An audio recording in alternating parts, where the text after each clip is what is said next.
La emisión está comenzando. Todos los asistentes están en modo de solo escucha. Listo. Pero espera, ok.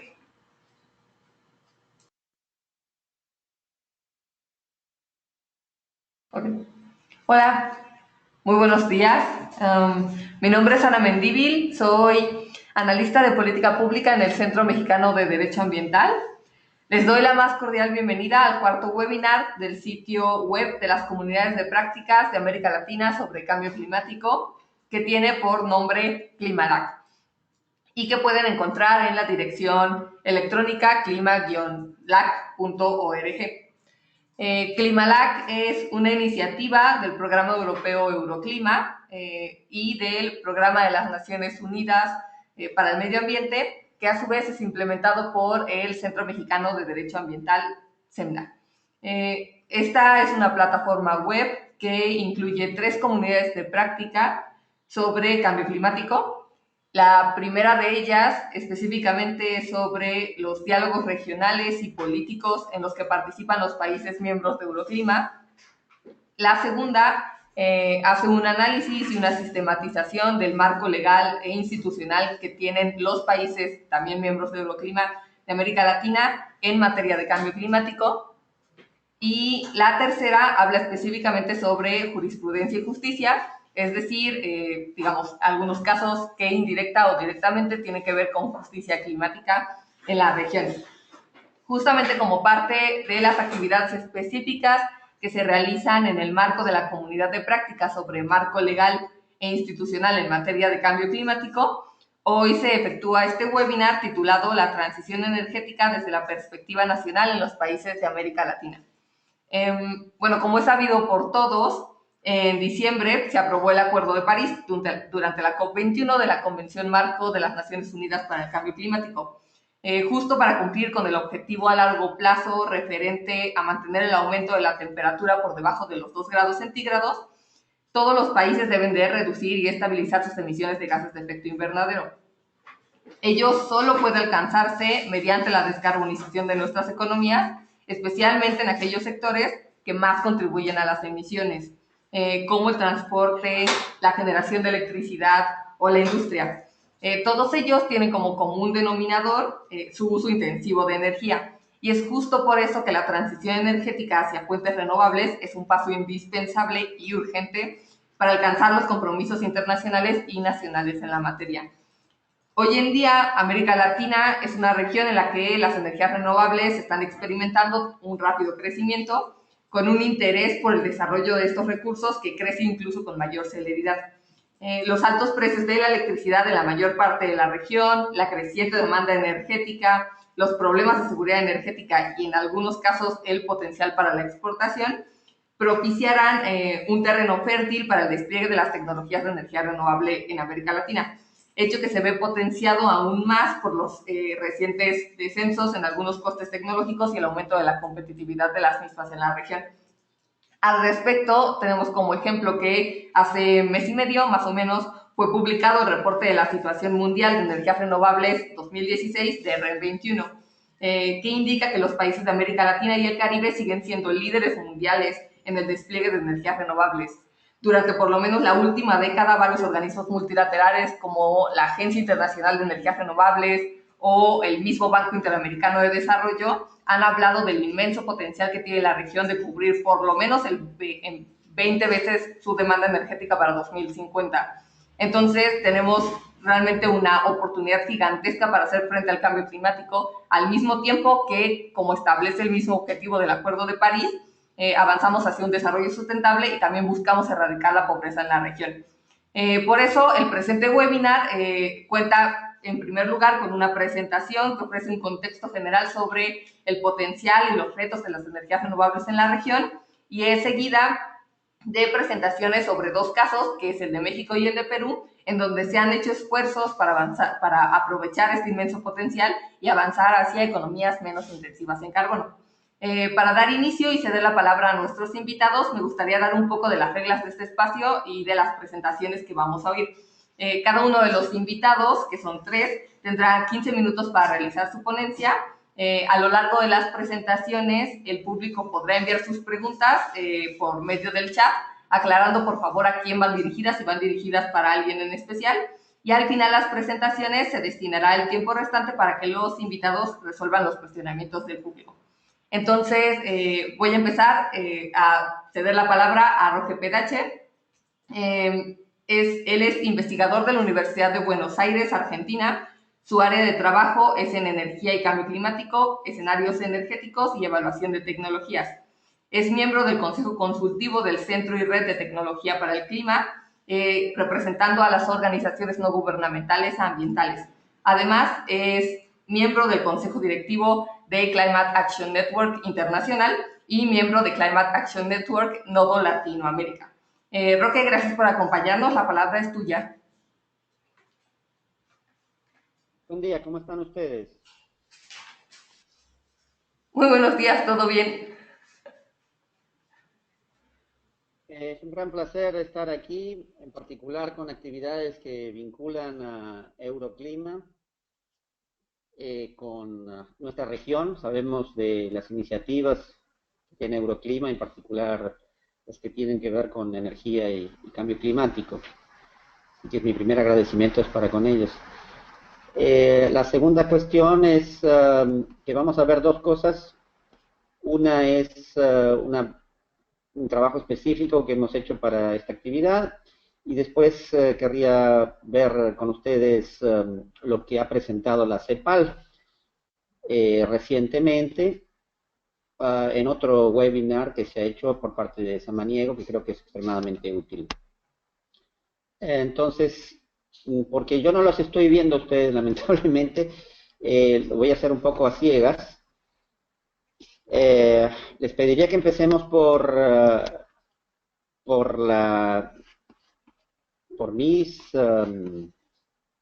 mi presentación de hoy. ¿Puede ser? Sí, ya está. Hola. La pantalla. No sé si no la puedes ver. No veo la pantalla, realmente no la veo. No, me dice se ha conectado a GoToWebinar, pero no aparece nada. Bueno, digo, creo que el resto de la audiencia sí puede ver tu presentación. Si quieres, mientras... Sí, Bueno, o si quieres irla viendo tú y nosotros vamos pasando las diapositivas. Sí, lo que no puedo hacer es ver la de Samaniego, así que dejémoslo y tal vez lo puedo... No es imprescindible. Así que vamos por la de... Sí, vamos por la presentación de hoy, ¿sí? Ok, entonces cambiamos de presentación. Bueno, vamos a la segunda, entonces. Ok. Listo. Un segundo.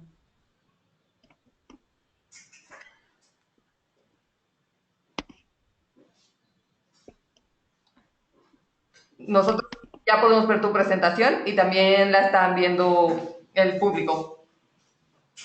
Sí, lo más importante que tenemos es que recordar el cambio climático antropogénico ya es algo aceptado, no solo por la comunidad científica, sino lo que es más importante, por los países, y el producto de eso es lo que hemos visto en el Acuerdo de París. Y por lo tanto, hoy nos vamos a centrar en lo que son las consecuencias para las políticas en renovables de las políticas climáticas.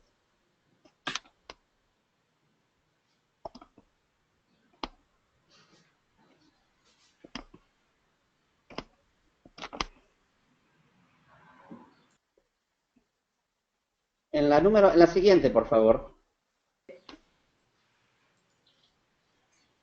La clave en esta cuestión es que la humanidad ha llegado a la conclusión de que la mitigación es lo menos costoso y el cambio en la matriz energética es una de las claves en las políticas de mitigación, por cuanto la energía representa aproximadamente la mitad de la canasta de emisiones, contando en energía, transporte y otros usos y otros sectores. Entonces ya si pasamos a la subsiguiente, es la número 4 en la mía, vemos que los impactos de las emisiones en gases de efecto invernadero tienen que ser tenidos en cuenta para hacer el cálculo económico, pero lo que más nos interesa ahora es comparar con otras estrategias que se han tenido en cuenta en políticas energéticas.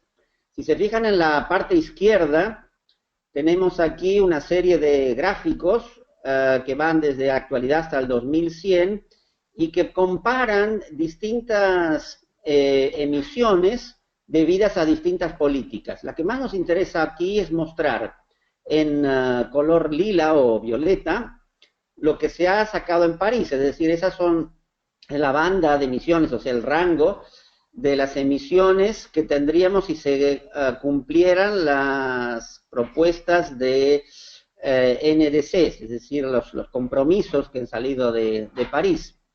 En verde tendríamos las que realmente se necesitan para cumplir con los objetivos de París, los objetivos climáticos, es decir, no exceder entre 2 y 1,5 grados. Y sobre la derecha vemos los costos de los escenarios. Vean ustedes que hay un escenario naranja, que es el de las políticas que optimizan la reducción de importaciones. Y obsérvese que es económicamente, de acuerdo a los modelos que se han establecido, más barato que las emisiones. Ahora bien, aquí viene una primera observación. Estos modelos son modelos extremadamente convencionales y no tienen en cuenta una cantidad de cosas como los cobeneficios. Y por lo tanto, podríamos decirnos que esta es una visión extremadamente conservadora de lo que es la introducción de una nueva matriz, y particularmente una matriz de cero fósiles, es decir, que sea 100% renovables. ¿Qué es lo que están pidiendo organizaciones como la nuestra? Que consideran que para llegar a esta banda verde que ustedes ven, se tiene que hacer que la reducción de fósiles sea absoluta hacia el año 2050 y por lo tanto tenemos que estar en una matriz 100% renovable hacia el 2050. En la siguiente entonces vemos qué significa esto en términos de toneladas de carbono para llegar a 1,5. Bueno, pues como hay una banda de incertidumbre, para 1,5 se necesitarían entre 200 y 400 miles de millones de toneladas, son las gigatoneladas, o 600, digamos, eso sería de 6 a 12 años de emisiones actuales, o 600 para llegar a 2 grados, que eso nos daría cerca de 20. Pues entonces se confirma que lo que necesitamos es que en cualquier caso empezar a disminuir ahora y apuntar a 2050. Y aún así, bajo esa circunstancia, bajo esa hipótesis, tendríamos probablemente que requerir de emisiones negativas, es decir, de extraer lo que ya hemos emitido a la atmósfera. La que sigue, por favor. La conclusión más obvia, y que eso se revela también en los cambios transformacionales de los que ya se habla en la convención a partir de París e inclusive antes, es que no podemos dejar que el mercado elija a los ganadores, es decir, no hay un óptimo económico y que al mismo tiempo sea un óptimo ambiental. Lo que hay que hacer es tratar de buscar distintos óptimos y para ello hay que dirigir la inversión a resolver este problema específico que es la eliminación de las emisiones, o lo que se llama la descarbonización total de la matriz. Entiéndase que el mercado se rige normalmente por el punto 3 que ven ustedes, que es la soberanía del consumidor, que es la que determina las tasas de interés. Como las inversiones en energías renovables son en general intensivas en capital, el hecho de que la tasa de interés esté reglada por cuestiones de intereses momentáneos, que eso es la soberanía del consumidor, hace que pueda encarecerse más allá de lo que pueda ser necesario para una transformación total de la matriz en tiempos breves. En otras palabras, vamos a tener una tasa de interés excesivamente alta si no logramos hacer una burbuja o una cápsula, digamos, para el sector energético. La que sigue, por favor.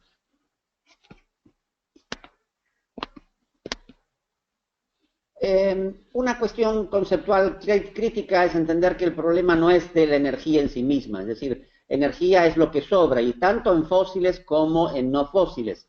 En particular, lo que nos interesa en renovables es mostrar que desde hace mucho se sabía que los recursos, tanto en energía eólica, es decir, el potencial del viento, como del sol, como de las olas, esa es en unimotriz, son lo que se llama tecnologías backstop, es decir, que son más que suficientes por sí mismas para cubrir todas las necesidades actuales y futuras por largo tiempo.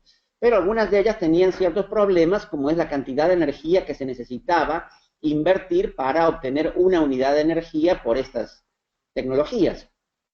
Y esto ya se ha resuelto al menos en eólica y solar, dado que esta proporción es de 1 a 10, es decir, obtenemos 10 veces más energía que la que invertimos en producir un equipo y a instalarlo en solar y eólica. Algo menos en el caso de las olas porque recién está comenzando.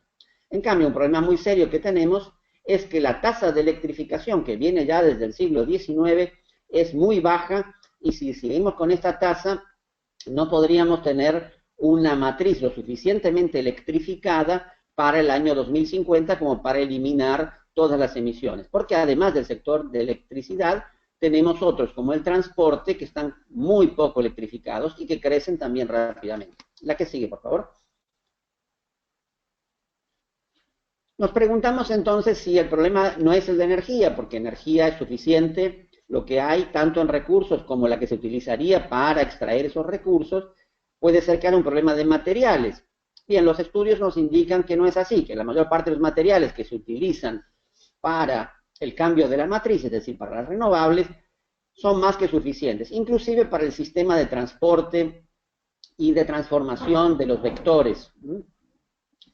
Hay algunos puntos críticos, en particular en tierras raras, que se utilizan para los magnetos, es decir, para los imanes, que se usan tanto en motores eléctricos como en generadores, y en una menor medida el caso del cobre y el aluminio para el transporte. De todos modos son cantidades bastante menores que las que utiliza en general el mercado, o sea que no estaríamos en gran problema. Los puntos críticos son los que están en el tercer punto hacia abajo, el germanio, el litio, el cobalto, el indio, el galio y el telurio, que se utilizan en cantidades grandes en algunas tecnologías, pero esto puede resolverse, es un problema también de mercado. La situación relativa en América Latina, en definitiva, es comparativamente buena, porque tenemos en este momento un 55% de generación eléctrica por parte de renovables. Y en la matriz en general, es decir, en la producción primaria, un 40% de renovables. Ustedes pueden ver este estudio de Olade recientemente. Por favor, disculpen.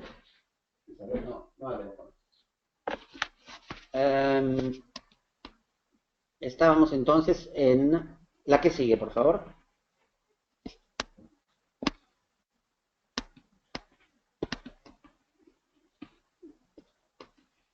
Vemos entonces que la visión de Olade, que es la Organización de Energía de América Latina, es positiva en algunos puntos, porque sostiene, por ejemplo, que se debe meter esta cuestión de la política energética junto con la inclusión social y la erradicación de la pobreza.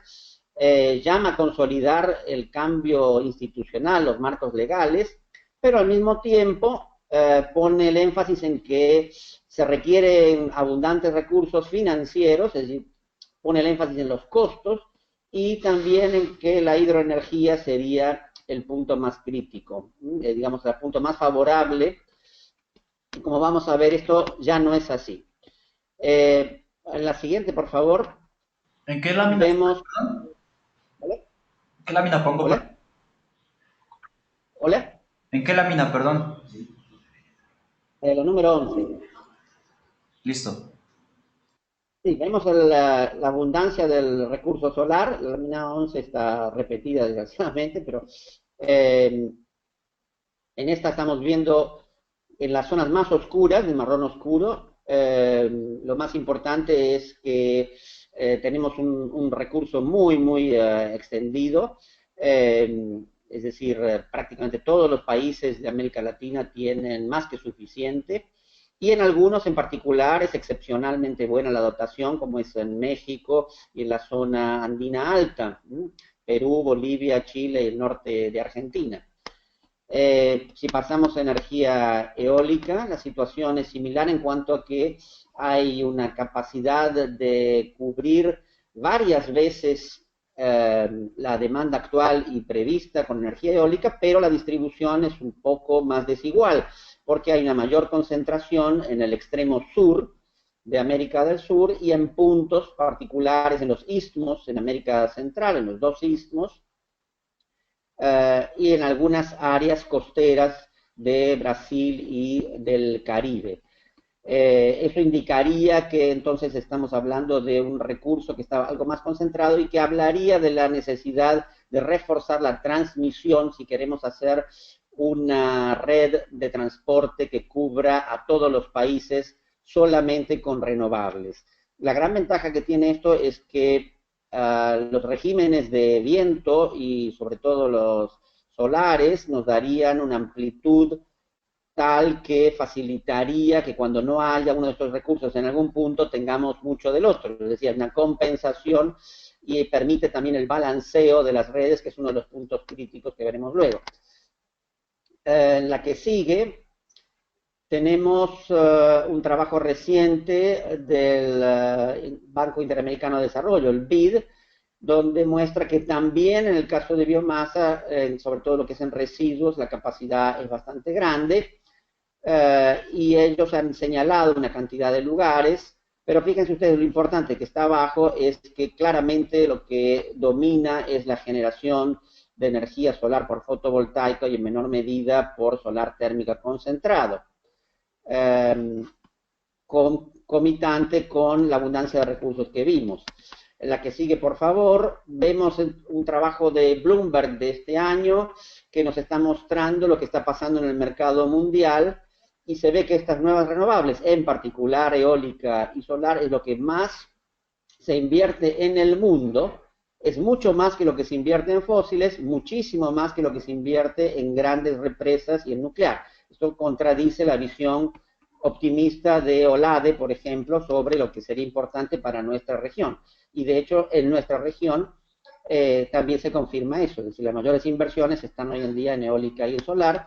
En la que sigue, por favor, en solar estamos viendo el rápido crecimiento, rápida entrada, penetración, con 7 duplicaciones en 15 años hacia la izquierda. Esta es la 17, la diapositiva 17, y en eólica tenemos solamente 4, pero igualmente son muchísimo más rápidas que las que vemos en las convencionales, e inclusive las que podrían competir, como es el caso de nuclear. Es 3 o hasta 10 veces más rápido que esto. En la que sigue, por favor, vemos una de las explicaciones, la más obvia, para el caso de solar, que es la caída de los costos, que es concomitante con el crecimiento de la capacidad instalada.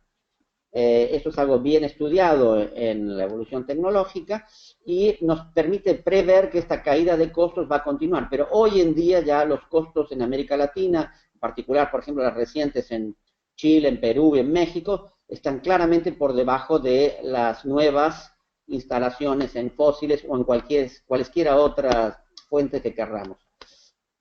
Acá vemos un reciente trabajo de IRENA, que yo les recomiendo, que son los REMAP, y que muestra que también en bioenergía nuestra región es privilegiada. Vean hacia la izquierda, que está América Latina, la oferta potencial es claramente superior respecto de la demanda. La demanda está en azul, y vemos en gris sería un cuadro optimista y un cuadro más conservador en naranja. En la que sigue estamos hablando de lo mismo y está más discriminado por tipo de bioenergía. Fíjense que América Latina es la campeona mundial en potencial de biomasa hacia el 2030, pero en particular en lo que se refiere a cultivos energéticos. Y ese es un punto crítico porque, como sabemos, son los que compiten por las mejores tierras en general. En la que sigue vemos lo mismo, no me voy a detener porque ya no hay tiempo. En la que sigue vemos que hay entonces más biomasa en nuestra región que lo que se necesita para cubrir las demandas, lo que no es igual en el resto del planeta.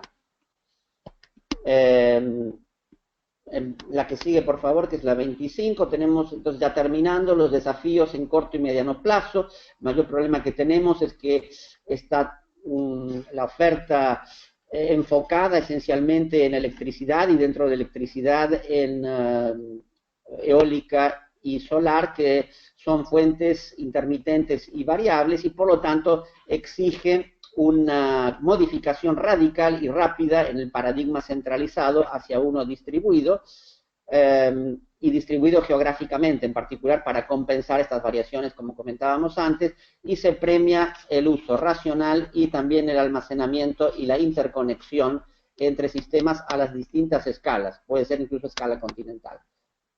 La que sigue, por favor. Estamos en los desafíos 2.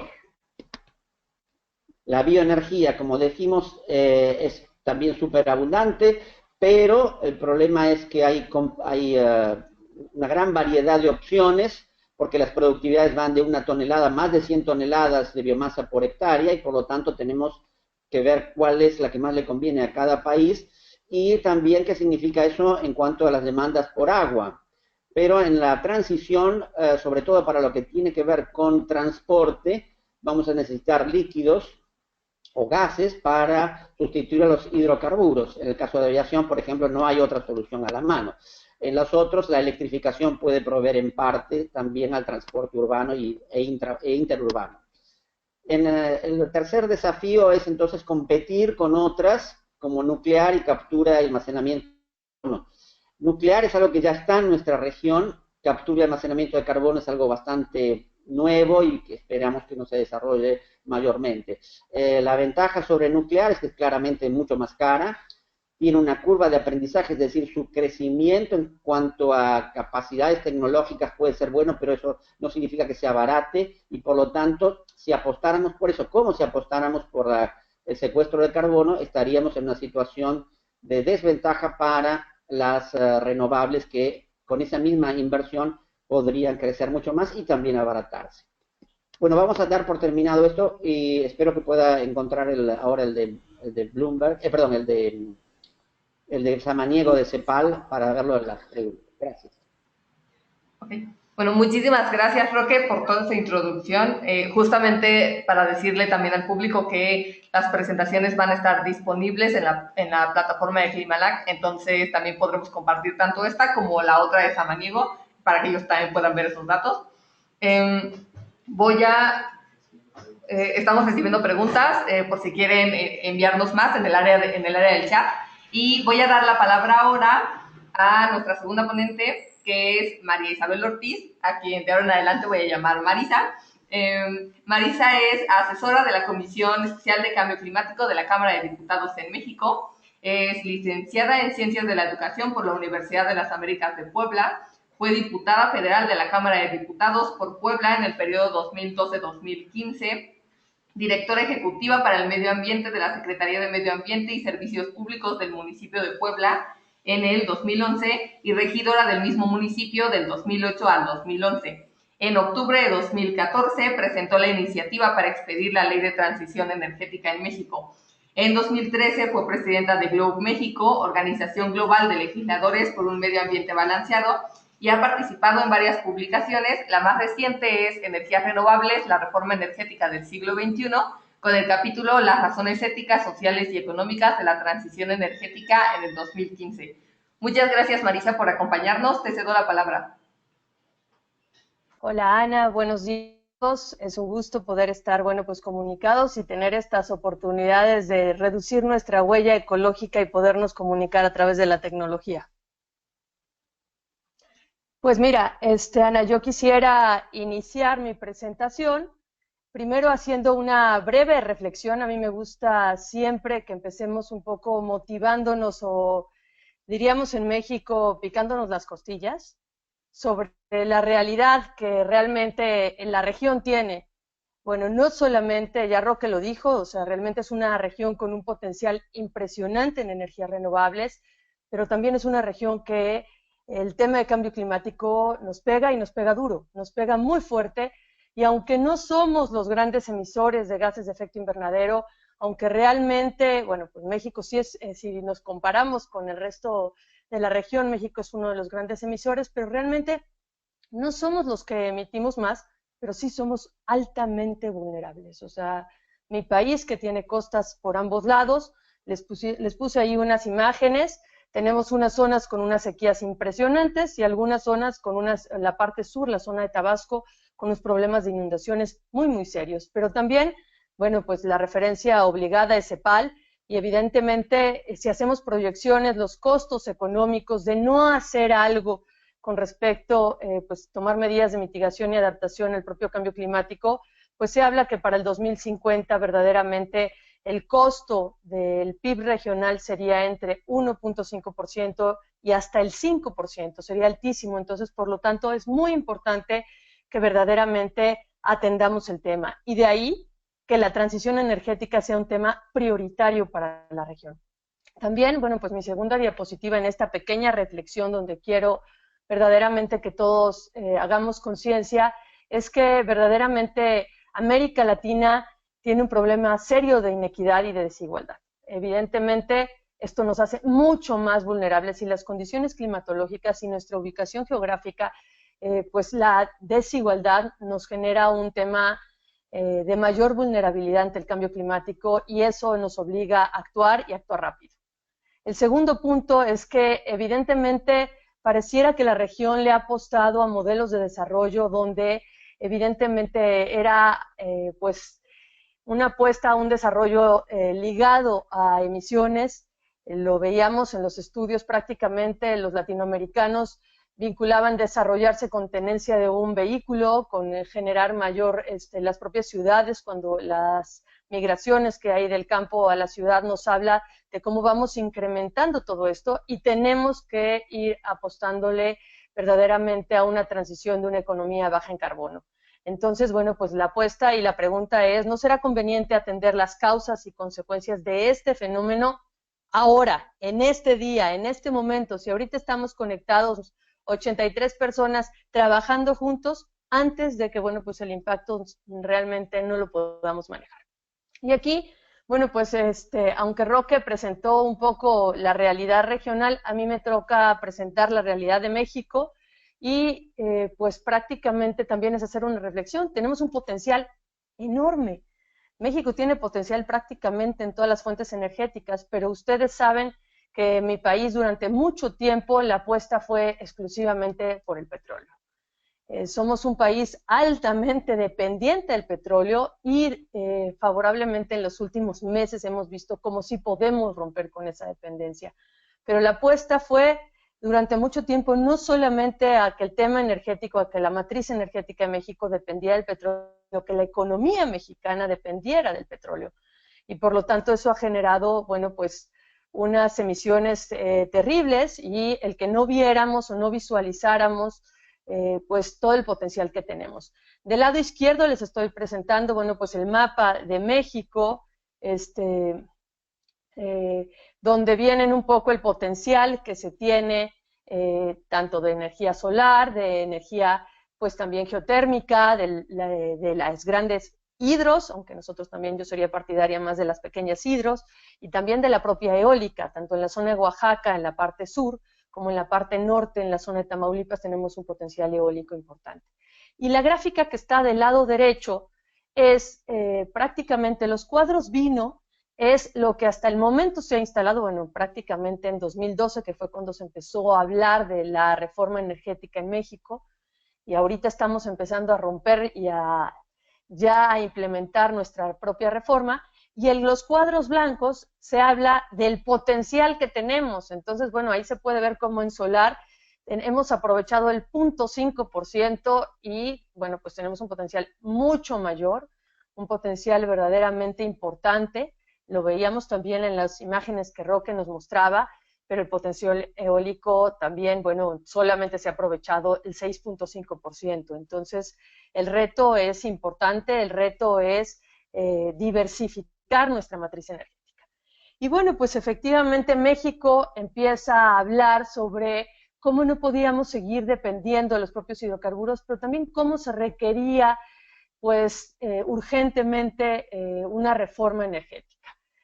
En un principio, la reforma energética mexicana fue concebida únicamente para pues, atender el problema que teníamos de la disminución de las reservas de petróleo. Solamente se hablaba de, bueno, ahora, ¿qué vamos a hacer cuando se reduce los ingresos al fisco? Y, bueno, pues prácticamente cómo resolvíamos la problemática paraestatal que concentraba todo el tema del los propios hidrocarburos mexicanos, que es Pemex, Petróleos Mexicanos. Y, bueno, pues esto se inició desde el 2008, se empezó pues a transformar esta idea original, a decir, no, tenemos que ir por algo más. Se retoma en esta reforma energética de hace pocos años, ya les iré comentando un poco con mayor detalle, se retoma lo que se había iniciado en 2008, pero bueno, pues fue muy complejo en un inicio que se incluyeran conceptos de sustentabilidad, porque prácticamente la apuesta, como les decía, era exclusivamente a los propios hidrocarburos, y varios de nosotros insistíamos que no podíamos hablar de una transición energética o de una reforma energética como tal si nos estábamos quedando exclusivamente en eso. Parecía que la apuesta era exclusivamente transitar del petróleo al propio gas, cuando, como les mostré hace un momento, pues el potencial mexicano es mucho, mucho mayor. Y bueno, pues después lo que se hizo fue, en 2013, se inicia la discusión en Cámara de Diputados y en Cámara de Senadores. En el caso mexicano tenemos 2 cámaras, el Parlamento está integrado por 2 cámaras, y se empieza a hablar de reformar la Constitución. Y varios de nosotros insistimos que no solamente se podía reformar el artículo 27 y 28 constitucional, que hablaba de la apertura, es decir, de que pudiera haber inversión privada en el manejo energético en México, tanto en electricidad como en el propio petróleo y en gas. Y lo que insistimos es que también se modificara el artículo 25. ¿Y por qué el artículo 25? Porque el artículo 25 nos define cómo debe de ser el desarrollo nacional, y logramos que en la Constitución se pusiera que ahora el desarrollo nacional tendrá que ser sustentable, con bajas emisiones de gases de efecto invernadero y verdaderamente con obligaciones de energías limpias, prevención de contaminación, disminución de huella de carbono, mitigación de cambio climático. O sea, se incorporan conceptos que pues en un inicio no se tenían considerado. Y se puso un transitorio, el transitorio 17, nos obligaba a que en un año tendría que haber una legislación mucho más abundante en temas ambientales. A grandes rasgos, bueno, pues con este contexto de la parte constitucional, llegamos al 2014 y decíamos, bueno, pues ¿qué hacemos?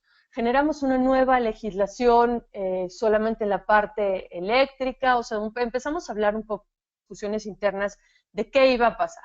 Y de ahí es que en el primer semestre, más bien de 2014, estuvimos trabajando, y ahí yo sí quiero agradecer a varias de las organizaciones mexicanas que estuvieron apoyándonos, entre ellos al propio CENDA, al Centro Mexicano de Derecho Ambiental, a la Red por la Transición Energética y de manera especial al ARSI.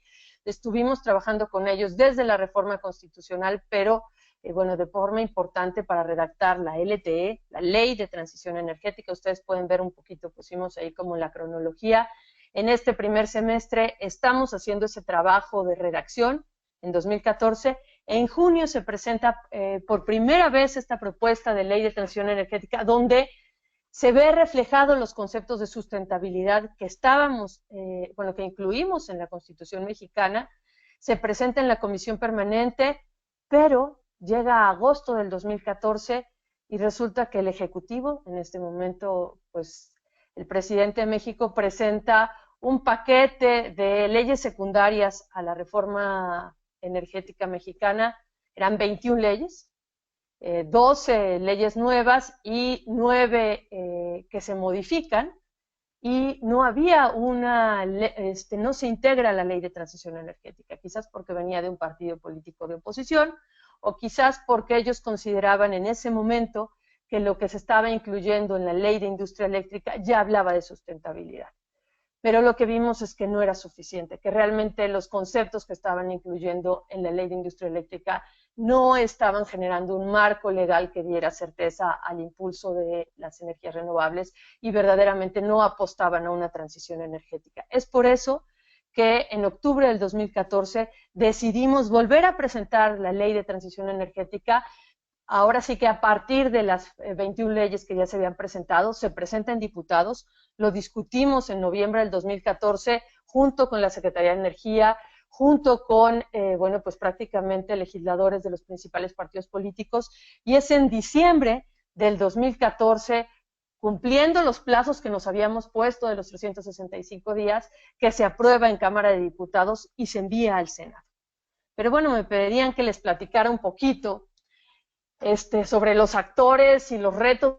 Pues es que el 2015 fue un año complejo, porque evidentemente hubo muchas presiones de algunos actores de la sociedad civil, bueno, más de algunos sectores empresariales, de los grupos de gaseros, de mineros y, bueno, pues de acereros especialmente, que habían hecho inversiones importantes en México para generar gasoductos y traer gas o importar gas de Estados Unidos, y bueno, pues esas grandes inversiones era el principal obstáculo porque ellos querían apostarle exclusivamente al gas, a que México se quedara en ese proceso de transitar solamente a ese punto. Sí hablaban de que el gas era un combustible de transición, pero no apostaban a dar mayor certeza, y la legislación no estaba dando garantías a los propios inversionistas, ni siquiera a la población en general, a que verdaderamente se aprovechara el potencial que México tiene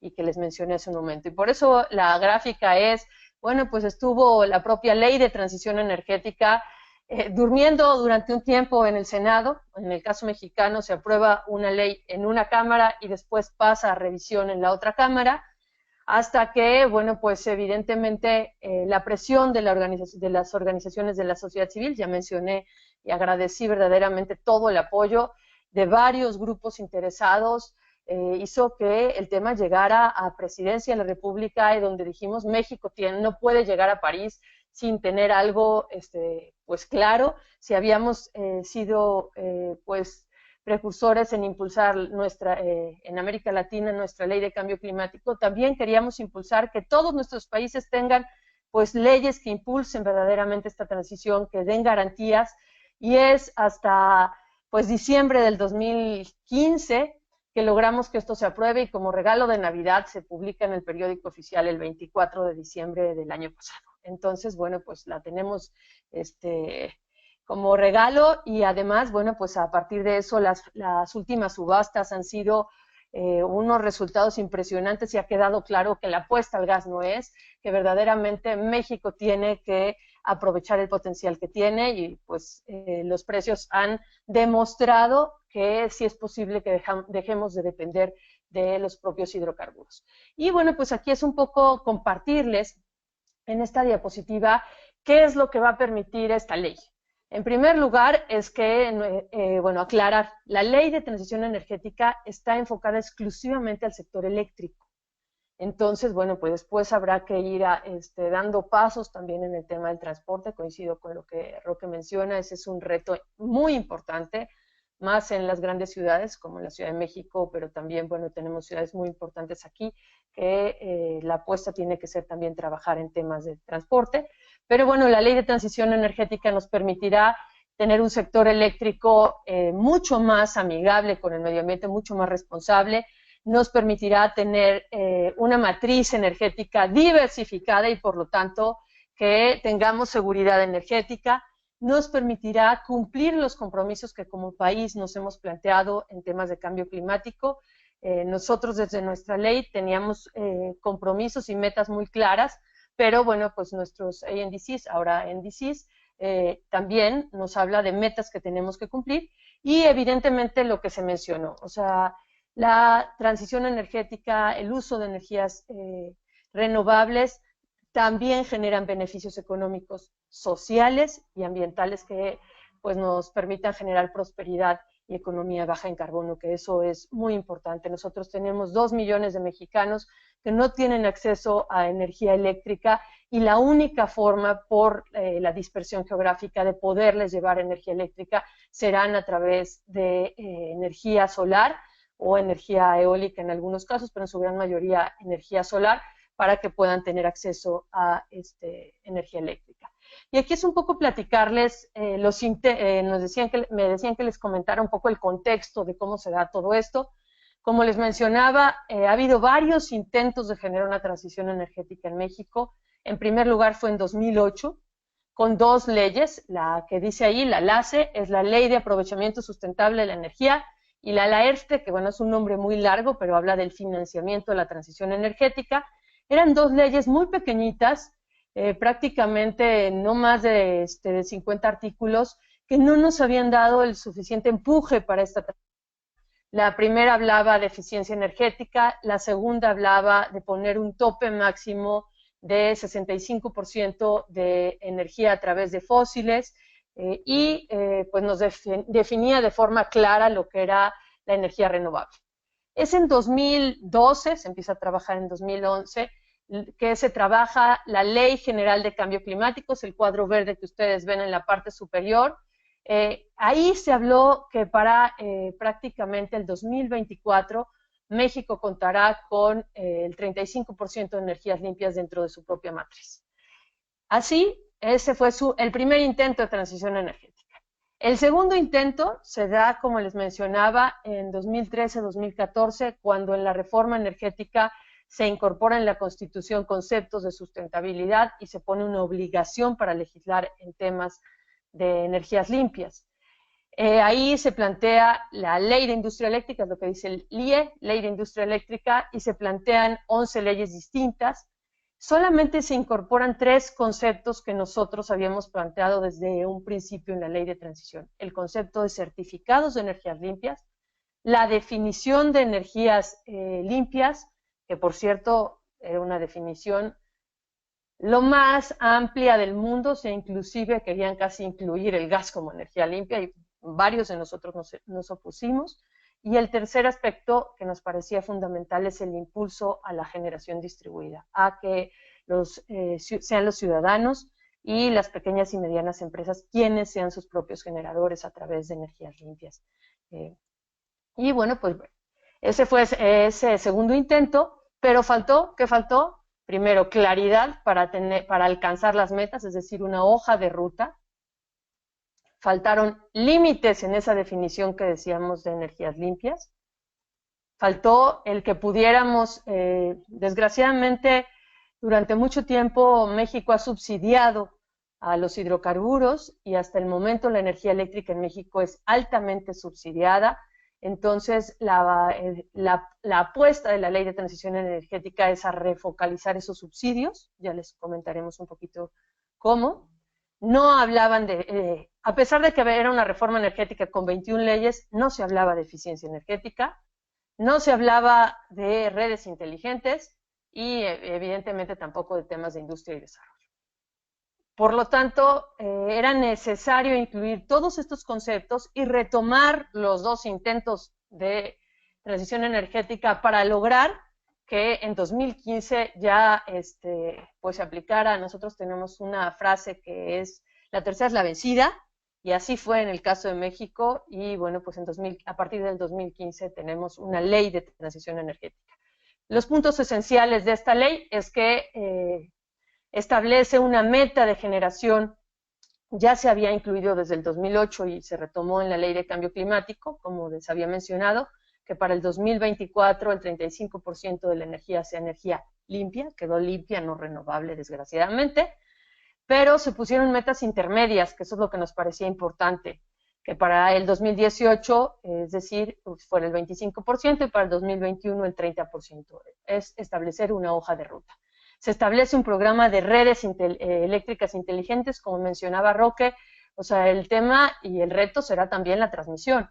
Entonces, nos parecía fundamental apostarle a esto.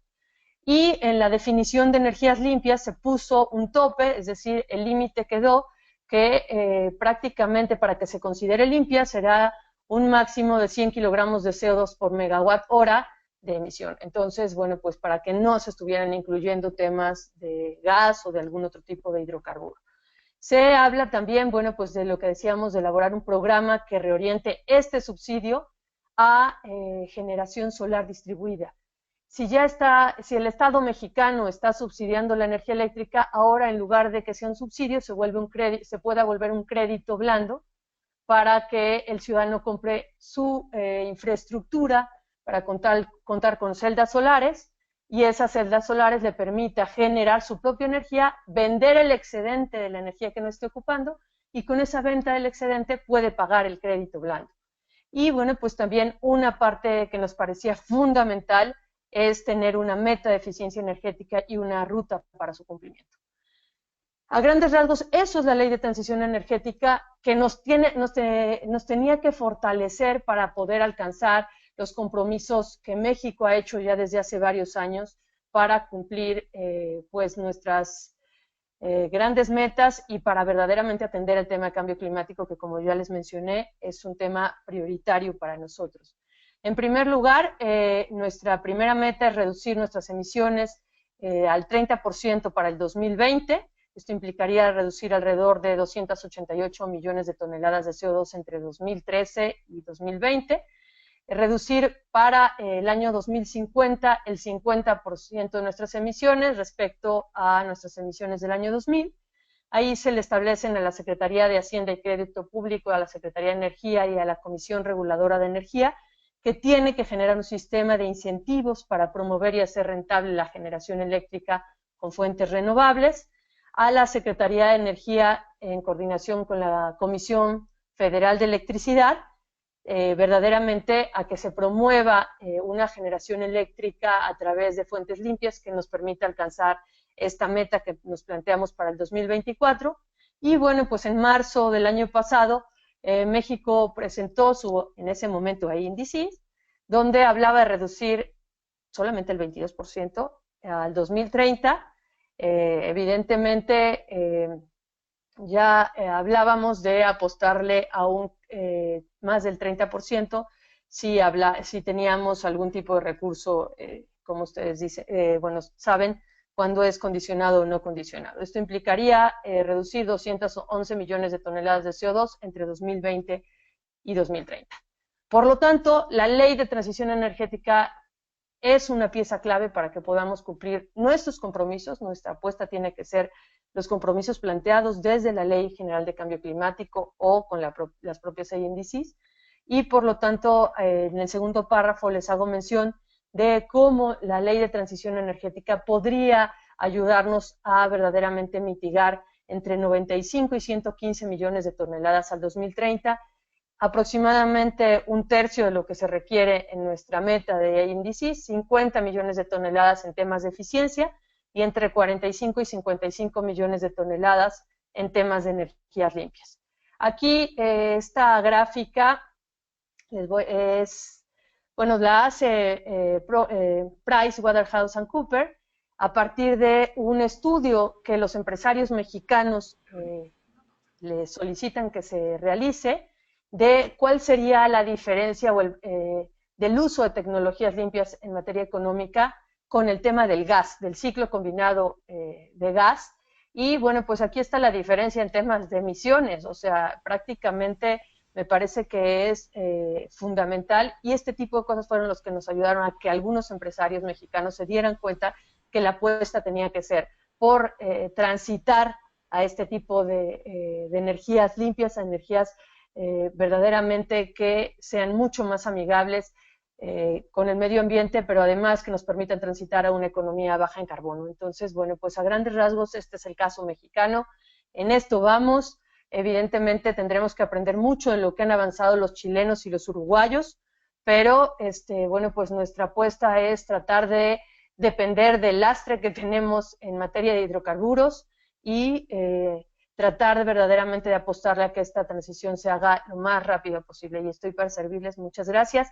Quiero verdaderamente agradecer de forma importante a la Unión Europea, a Euroclima y a PENUMA por este tipo de apuestas, de iniciativas, y bueno, pues también a Senda por la invitación. y como siempre también por todo el apoyo que han dado para que todo esto se logre. Este logro de la Ley de Transición Energética en parte también es por el apoyo de ellos. Muchas gracias. Muchas gracias, Marisa.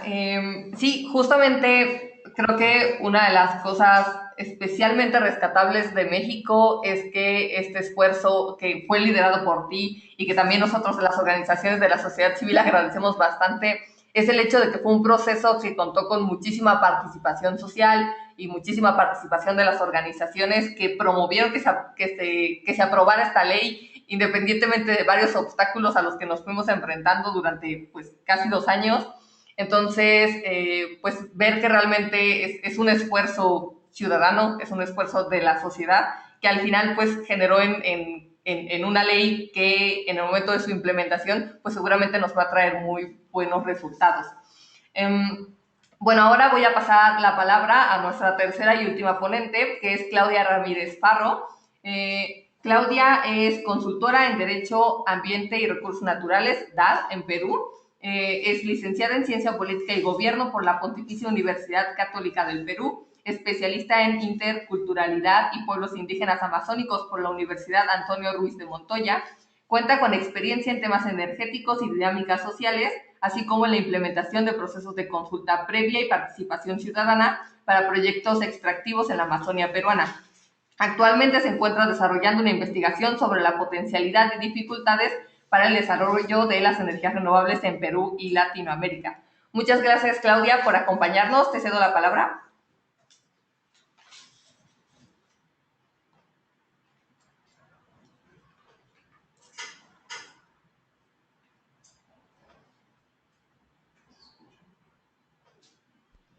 ¿Nos escuchas?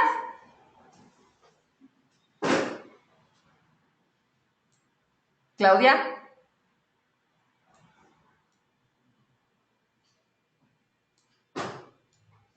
Bueno, estamos teniendo algunas dificultades técnicas. No escuchamos a Claudia. No sé si ustedes lo escuchan. Claudia.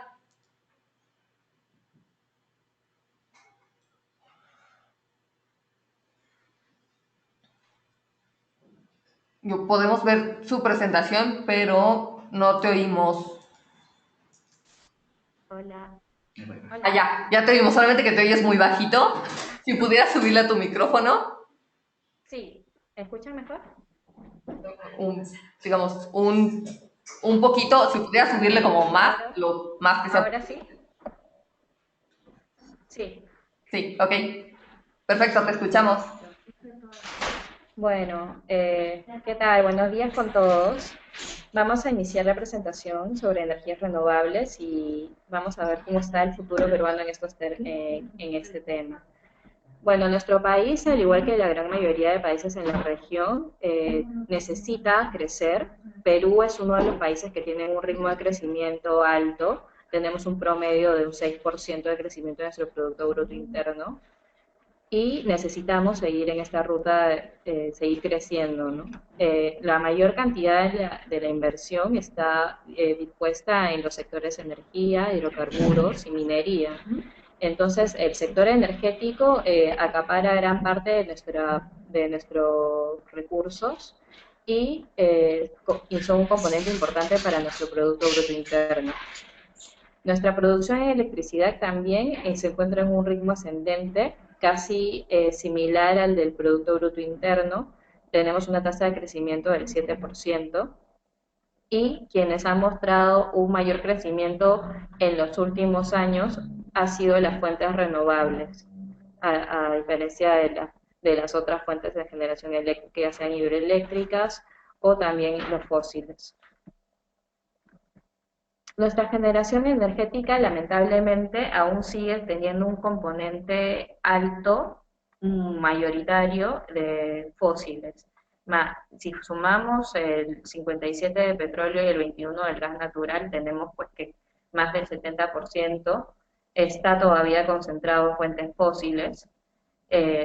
Tenemos un potencial importante también en hidroenergía, y un potencial también importante en energías renovables, que estamos acelerando el crecimiento desde el 2008. Nuestra participación en energías renovables en la generación de electricidad sigue teniendo un componente alto en fuentes convencionales como las hidroeléctricas y tiene un segundo factor importante, la composición de las fuentes eólicas. Luego se compone por las fuentes solares y finalmente las termoeléctricas. Perú tiene un gran potencial en energías renovables. Ha estado dentro de los rankings del Climascopio entre el tercer y cuarto lugar en la región. Nuestro potencial hídrico llega en teoría hasta los 70.000 megawatts y la mayor cantidad de potencial se concentra en la cuenca del Atlántico, en la cual para desarrollar este potencial se podría invertir entre 132 y 234 millones de dólares. Nuestro potencial solar es también elevado entre el 7 y el 7.5 kilowatts por metro cuadrado y se concentra en la mayor cantidad en las zonas de Arequipa, Moquegua y Tacna, que están en la parte de aquí abajo, donde se concentra la mayor cantidad de radiación. El mapa eólico.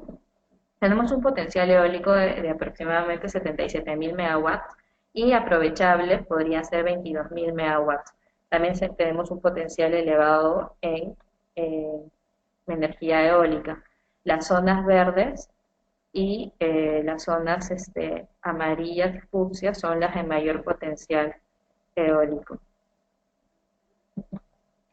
Asimismo, nuestro potencial geotérmico está aproximadamente en 3.000 megawatts y tenemos 6 regiones geotermales en nuestro país, las cuales han sido identificadas por el organismo, el INGEMET. En la primera región es la de Cajamarca y La Libertad, la segunda en el Callejón de Huaylas, la tercera en Churín, y la cuarta es la zona central, la quinta es Moquegua y Tacna, y la sexta en Cusco y Puno. La que tiene mayor cantidad de potencial geotérmico es la de Moquegua y Tacna, porque ahí se encuentran todavía volcanes activos. Luego también en potencial de biomasa tenemos aproximadamente 177 megawatts, los cuales podrían ser desarrollados con centrales convencionales de biomasa y también 51 megawatts con centrales de biogás. Nuestros precios en la cuarta subasta se han mostrado competitivos a nivel región. Estos son los precios como los pueden observar en eólica, 37.71, en hidro 43.82 son los promedios y en solar 48.9. Biogás sigue teniendo un precio relativamente más elevado que el resto, pero los precios ya nos muestran que hay un futuro de posibilidad que se está abriendo para toda la tecnología de energías renovables en nuestro país. Podemos comparar los precios en eólica y Perú mostró pues el pico más bajo hasta la fecha de febrero de este año, cuando se realizó la cuarta subasta. Asimismo, en solar también marcamos una tendencia a la baja del 48 dólares y Perú también dio una gran sorpresa con nuestra cuarta subasta. La tendencia, como se ha visto, entre las 4 subastas que se han realizado en el país, desde el 2011 hasta la última en el 2016, a inicios de este año, han sido con los precios siempre a la baja. Se muestra aquí que en 7 años el precio de energías renovables ha bajado en un 50%, y esto es una base inconsiderable de tener en cuenta. A la fecha hemos adjudicado 65 proyectos y la mayor cantidad se encuentra en pequeñas centrales hidroeléctricas. Luego tenemos plantas eólicas y plantas solares. Todavía las plantas de biomasa siguen siendo la minoría.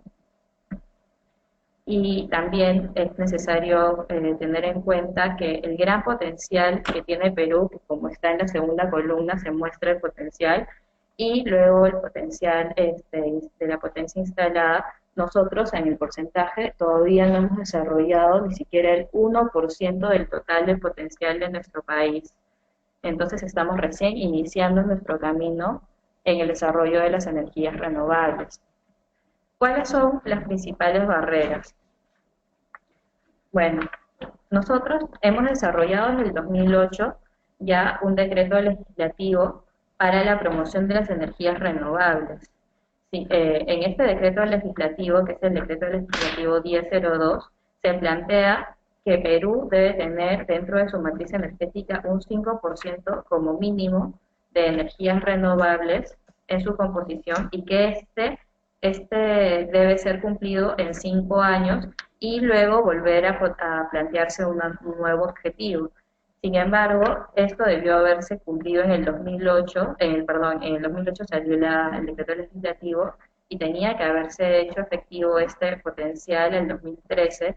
Sin embargo, recién a la fecha, en 2016, se ha llegado casi ya al 5% de las energías renovables no convencionales. Significa que estamos atrasados en la meta. Y hay importantes barreras que tener en cuenta para analizar esta dificultad. La primera, vamos a analizar las barreras normativas. Nosotros tenemos sí un desarrollo legislativo, como les mencionaba, tenemos el decreto legislativo 1002 que plantea estos objetivos, tenemos también el decreto legislativo 1221 que también nos habla de facilidades para la generación y distribución de electricidad.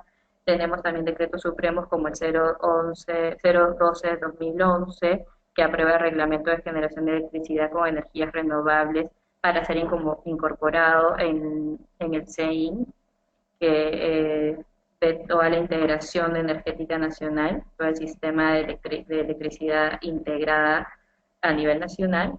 Y también decretos supremos como el 20 del año 2013 de Energía y Minas, donde se aprueba el reglamento para promover la generación de electricidad con energías renovables en áreas no conectadas a la red, es decir, off-grid. En el decreto legislativo también, el decreto de ley 25844, se plantea que pueden darse concesiones eléctricas y también establece un reglamento para el mercado eléctrico.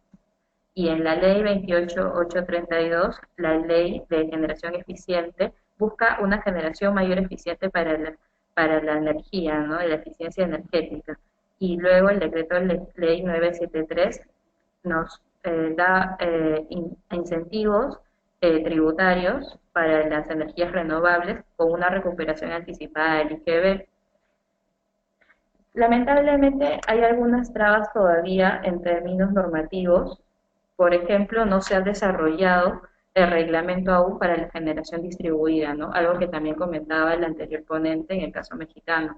Nosotros también buscamos un sistema de generación distribuida con Smart Grid y tiene que haber una devolución y una conexión entre el usuario que genera su propia energía también con fuentes renovables como los paneles fotovoltaicos o también a través de centrales híbridas que pueden ser también con centrales eólicas, para que puedan ser distribuidas otra vez en la red y así generar un mayor uso eficiente de la energía y evitar las pérdidas, ¿no? Esto todavía no está reglamentado en nuestro país y se debe más que nada a otra barrera que ya vamos a ver, que es la política. Luego también se considera dentro del discurso que hay barreras económicas, ¿no? Eso nos dicen los directivos institucionales, que los precios de las energías renovables son muy altos y por lo tanto no debería promoverse tanto las energías renovables en comparación de fuentes convencionales que en nuestro país tiene gran abundancia, como es el gas. Nosotros somos un país que en 2008 se hizo el descubrimiento de camisea y en 2011 se dio la priorización para la masificación del gas. Y estos son nuestros principales competidores en fuentes energéticas, ¿no? Tanto el gas como las centrales hidroeléctricas, que también Perú tiene un gran potencial. Entonces, frente a estas dos grandes fuentes, los políticos dicen que no es necesario promover las energías renovables no convencionales, debido a que su costo es superior a las energías con las que ya contamos y que este costo más alto representa un precio final más elevado para el consumidor. Ese es un argumento. El otro argumento es el resguardo de la estabilidad del sistema eléctrico interconectado, es decir, que se alude a la intermitencia de las energías renovables, ¿no? Esto son las visiones también que se tienen desde el ámbito institucional de los directivos políticos. También se considera que existe una priorización en la masificación, como una política de Estado en la masificación del gas a nivel nacional. Entonces, es un poco complicado para la red crecer y desarrollarse en este sentido, porque en nuestro país todavía compiten con fuentes convencionales, ya como las que menciono, que son el gas, y como las renovables convencionales, que son las grandes centrales hidroeléctricas, que son las que han tenido un mayor crecimiento también en los últimos años. Esto, como les mencionaba, está relacionado con las barreras políticas, ¿no? Los argumentos económicos están relacionados con las barreras políticas. ¿Por qué? Porque como hemos venido viendo en las gráficas que les he mostrado, los precios han mostrado una tendencia clara y evidente a la baja. Y esto no solamente es algo que ocurre en nuestro país, sino que está ocurriendo en todo el mundo por el desarrollo rápido y eficaz de la tecnología de energías renovables. Asimismo, institucionalmente tenemos también algunas dificultades como, si bien el rol de las energías renovables está definido o encabezado por el Ministerio de Energía y Minas y acompañado también, el Ministerio de Energía y Minas son los que ponen la meta de la cantidad de energía renovable que debe desarrollarse, ¿no? Ellos son los que definen los requerimientos de energía también para cada subasta.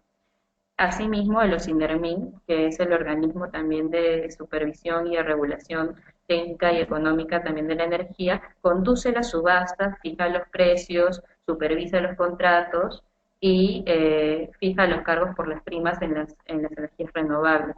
Y un segundo acompañante del Ministerio de Energía y Minas es el CONCITER, que es un instituto que elabora las acciones para el desarrollo de los proyectos de investigación en las energías renovables. Sin embargo, esta diseminación de las tareas genera también una baja en el liderazgo claro y evidente político que debe tener, ¿no? Y también crearse una dirección de energías renovables, como bien existe una Dirección General de Eficiencia Energética. Nos falta todavía una autoridad, una cabeza que sea promotor de las energías renovables en el país. Asimismo, no existe un plan y un desarrollo específico de las energías renovables. Si bien existe un decreto legislativo, no está acompañado de un plan o política de desarrollo en promoción de las energías renovables. También nos falta actualizar los estudios sobre el potencial de energías renovables, sobre todo con énfasis en biomasa, en mareomotriz y en solar. Estos son algunos puntos importantes a tener en cuenta en el ámbito institucional, donde se ha decidido políticamente darle mayor presencia a las energías renovables en cerrar la brecha eléctrica entre el área rural y urbana, ¿no? Entonces sí se atiende las áreas rurales, o sea, zonas aisladas con energías renovables. Sin embargo, no se está mirando todavía todo el territorio nacional y la planificación y diseño de una política de integración a las energías renovables a una matriz energética. ¿Esto qué quiere decir? Que todavía Perú tiene un largo tramo para caminar hacia la transición energética. Y finalmente, en las barreras tecnológicas, pues, si bien es cierto que hay algunos mitos, también hay en cuanto a las dificultades tecnológicas de las energías renovables, sobre todo relacionadas a su nivel de intermitencia y que afectan la estabilidad de los sistemas energéticos. En realidad, según nos comentan también el sector empresarial, la intermitencia puede tener cierto grado de control, ¿no? Cuando, por ejemplo, en el caso de las energías eólicas, se analiza y se estudia la constancia del viento por zonas y por por horarios también. Entonces, si se puede guardar cierta constancia, se puede analizar claramente, incluso complementar con un sistema híbrido. Por lo tanto, la intermitencia en el caso tecnológico de las energías eólicas tendría control, se podría ser controlada. Asimismo, en el caso de las energías solares, la variabilidad de la nubosidad de las plantas solares también puede ser predecida a través de los estudios y por lo tanto al poder predecirse puede gestionarse. Entonces, estos son algunos mitos que todavía persisten sobre el riesgo y la intermitencia de las energías renovables, pero que también con el adecuado estudio, con el adecuado conocimiento y análisis se puede llegar al control de la gestión para que sea un desarrollo estable y adecuado, y sobre todo cubrir las potencias requeridas en las horas pico o en las horas punta. También, bueno, si bien no es posible aún almacenar la energía eólica, la energía solar también implica un almacenamiento de alto costo, y estos sí son todavía unos retos tecnológicos por cubrir. Y la mayoría de centrales de energías renovables aún cuentan con una reserva fría en base a combustibles fósiles como fuente de respaldo. Y esto en realidad podría cambiarse con una fuente fría, una reserva fría, pero de una central híbrida, ¿no? Que pueda ser compensada, por ejemplo, en el caso de las solares, con eólicas.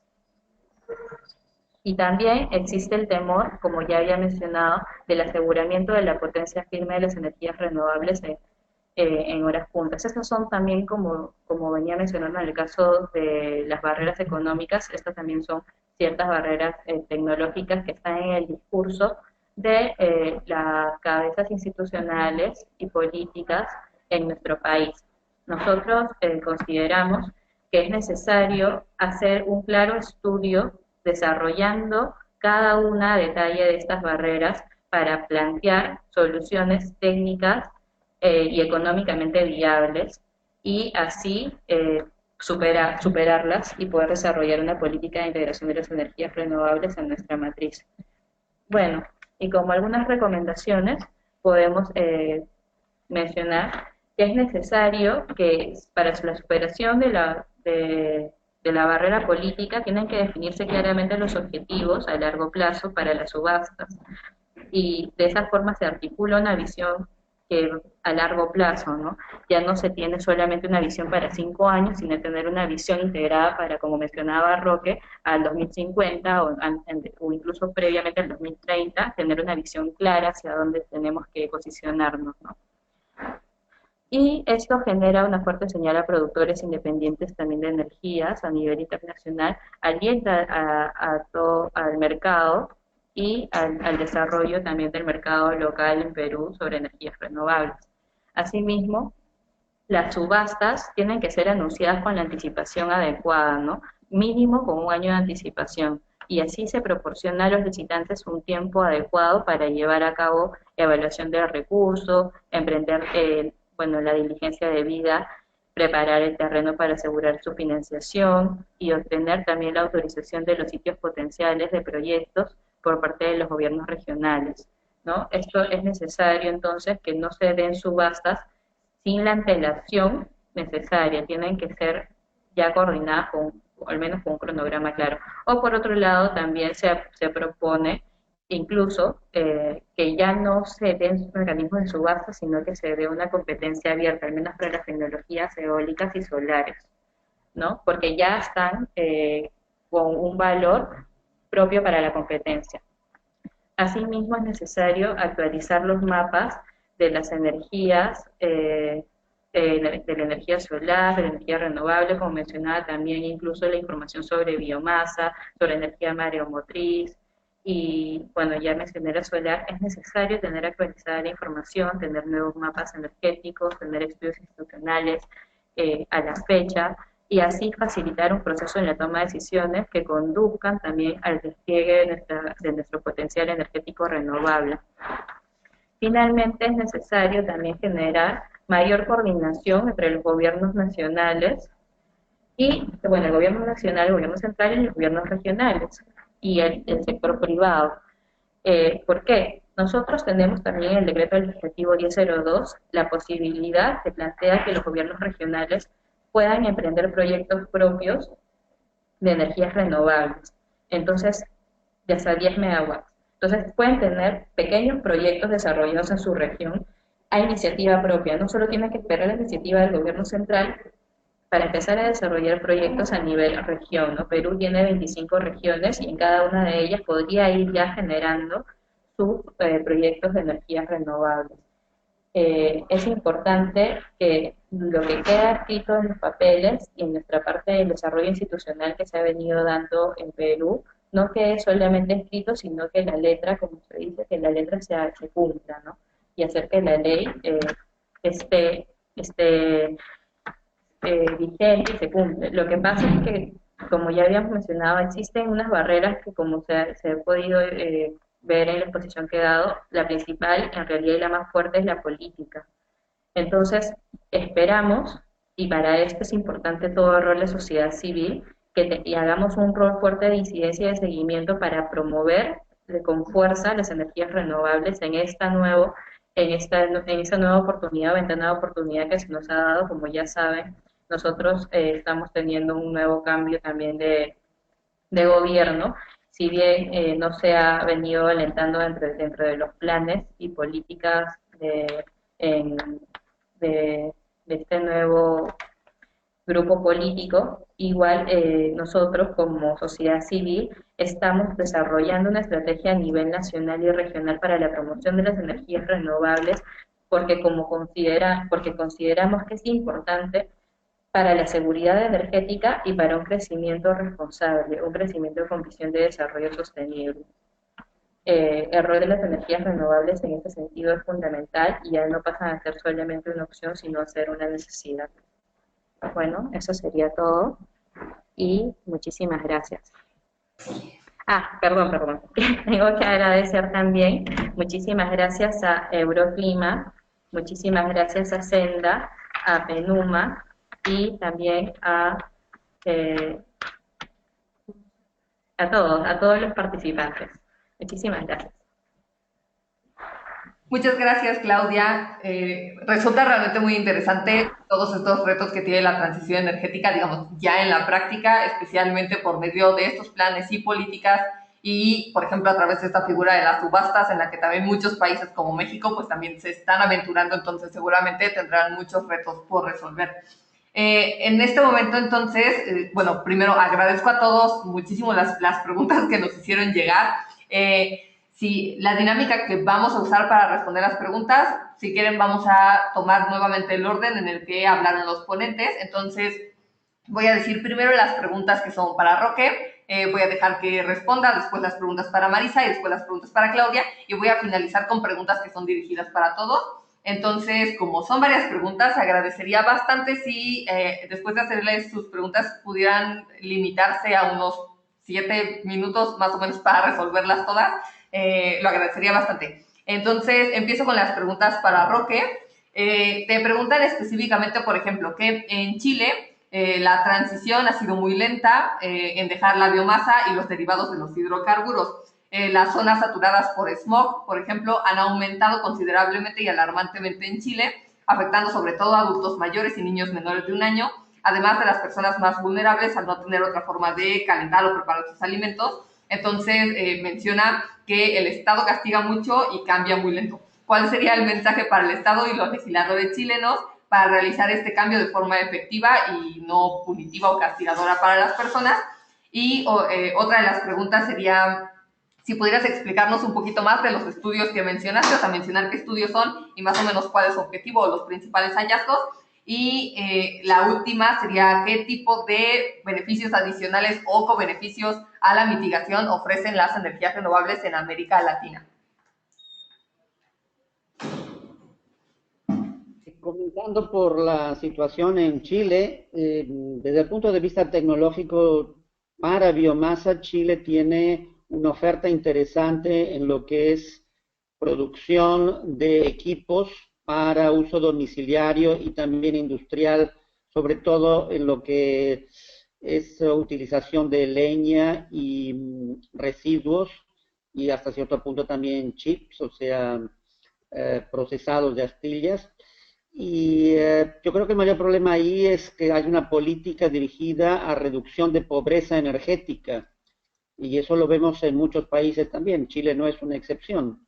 En la medida en que no haya un plan centralizado por el cual las gentes puedan acceder a eso, los costos de sustitución se realizan a nivel individual, y eso no es justo, porque el costo del dinero para los individuos, sobre todo para los más, digamos, de menores recursos, menores ingresos, son mayores que para las empresas. Y por lo tanto esas personas siguen utilizando el gas centralizado, o a veces incluso el gas licuado de petróleo, que es lo más caro.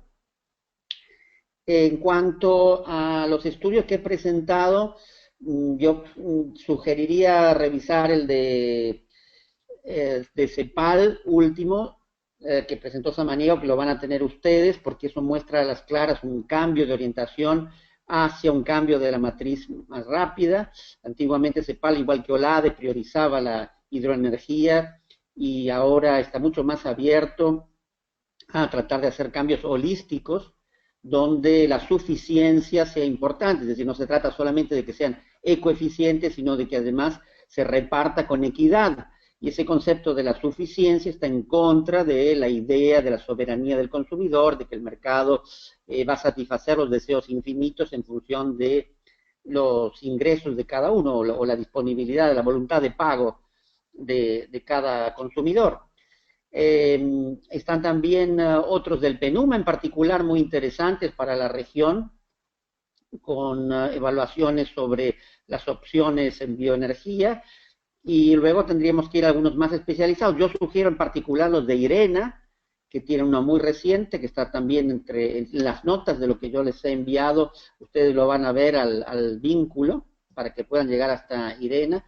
Los REMAP, que son estos estudios hacia el 2030, que están en línea con una sustitución al 2050 del 100%, y que muestran a las claras lo que hemos visto en estas tres presentaciones. Esto es, desde el punto de vista económico, es a su vez una opción muy interesante, y además la posibilidad de los cobeneficios, que fue la tercera pregunta, está vinculado a el cambio no solo de la matriz energética, la matriz productiva. En particular en el caso del transporte, por ejemplo, podríamos ver que la prioridad del transporte público tiene una sinergia con la electrificación de este transporte. En el caso de la irrigación, por ejemplo, tiene que ver con la capacidad de adaptarse a los cambios climáticos y de mejorar el acceso de un recurso particular como es el agua para los pequeños productores, y por lo tanto tiene impacto en la generación de alimentos para las poblaciones, por oposición a la idea de que en el mercado mundial vamos a conseguirlo todo, con lo cual tenemos un ahorro en el transporte y por lo tanto también en las emisiones derivadas del transporte. Yo diría que la lista de cobeneficios es enorme, pero la regla general es que hay que aprovechar las oportunidades que están dadas por la contribución nacional, por ejemplo, para que los países pongan sobre la mesa esta nueva planificación teniendo en cuenta necesidades sociales y por lo tanto todos los cobeneficios posibles, y que también hagan una apuesta al cambio de los sistemas de financiación, tanto lo que ya existe, como es el caso del BID o del Banco Mundial, como de los que debemos esperar que vengan en cambio climático. Fíjense que los que se presentó ahora es casos beneficiosos para Perú y México, o sea, dinero muy barato que se está obteniendo para estos proyectos, pero no es igual para todos los proyectos, ni es igual para todos los países. Mientras que en el mundo vemos que el dinero tiene costo negativo, es decir, prácticamente la transición sería algo que viene dado desde el punto de vista financiero, pero eso no ocurre. Por ejemplo, para mi país, Argentina, los costos financieros son enormes, y para los pequeños productores de toda América Latina los costos financieros siguen siendo muy altos. ¿Hola? Sí, listo. Roque, nos llegó una pregunta más que venía dirigida como para todos, pero creo que eres el adecuado para responderla. Igual si los demás tienen comentarios, claramente pueden hacerlos. Dice que Roque señaló que para el transporte solo se pueden considerar combustibles líquidos ¿qué hay de las tecnologías eléctricas, solares o de hidrógeno? Si son o no todavía una alternativa viable. Sí, claro que lo son, sobre todo si tomamos el transporte público. La electrificación del transporte público hoy en día es competitiva con el transporte por fósiles. A largo plazo, el transporte interurbano también lo será. En la transición, que son varias décadas, probablemente tengamos la necesidad de apelar a combustibles fluidos. Puede ser gas natural, como ya hay en varios países de América Latina, o podrían ser los combustibles líquidos. Inclusive existe la posibilidad de utilizar el hidrógeno como materia prima para sintetizar estos combustibles. Entonces aprovecharíamos los excesos de producción de electricidad para transformarlo en hidrógeno y a su vez el hidrógeno en estos combustibles. Todavía estamos un poco lejos, no desde el punto de vista técnico, pero sí desde el punto de vista económico, pero en cambio la posibilidad de tener biogás mucho más barato de lo que tenemos ahora es algo que está al alcance de la mano. Y entonces utilizar ya las redes de gas que están creciendo muy rápidamente en América Latina y aprovechar esas redes para sustituir los fósiles por biogás. Esto hay que hacerlo de manera inteligente, teniendo en cuenta, como vimos en la presentación, que existe una competencia por un recurso escaso como es el suelo y el agua para la producción de cultivos energéticos. Pero tenemos en residuos y tenemos en algunos casos particulares en los que el biogás podría incluso ser positivo desde el punto de vista de las emisiones de carbono por la cantidad de carbono que se puede recuperar en el suelo. Ok, bueno, perfecto, muchísimas gracias, Roque. Voy a pasar a las preguntas de Marisa. Te preguntan, Marisa, primero, ¿por qué consideran que el gas no es energía limpia y por qué los subsidios son considerados negativos? La segunda sería, ahora que ya se aprobó la Ley de Transición Energética, ¿cuáles consideras que son los principales retos para su implementación? ¿Y qué pasará con la fase de reglamentación y cumplimiento de la NDC de México y la Ley General de Cambio Climático? La tercera es específicamente si México tiene planes de empezar a cooperar con la región para la generación de energías renovables y qué le aconsejarías a los países de América del Sur en los procesos hacia la transición energética como el que pasó México.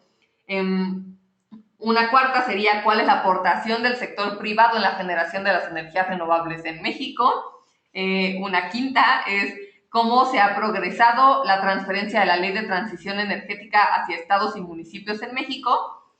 Y finalmente, cómo se estaría integrando el sector transporte en la Ley de Transición Energética en los siguientes años.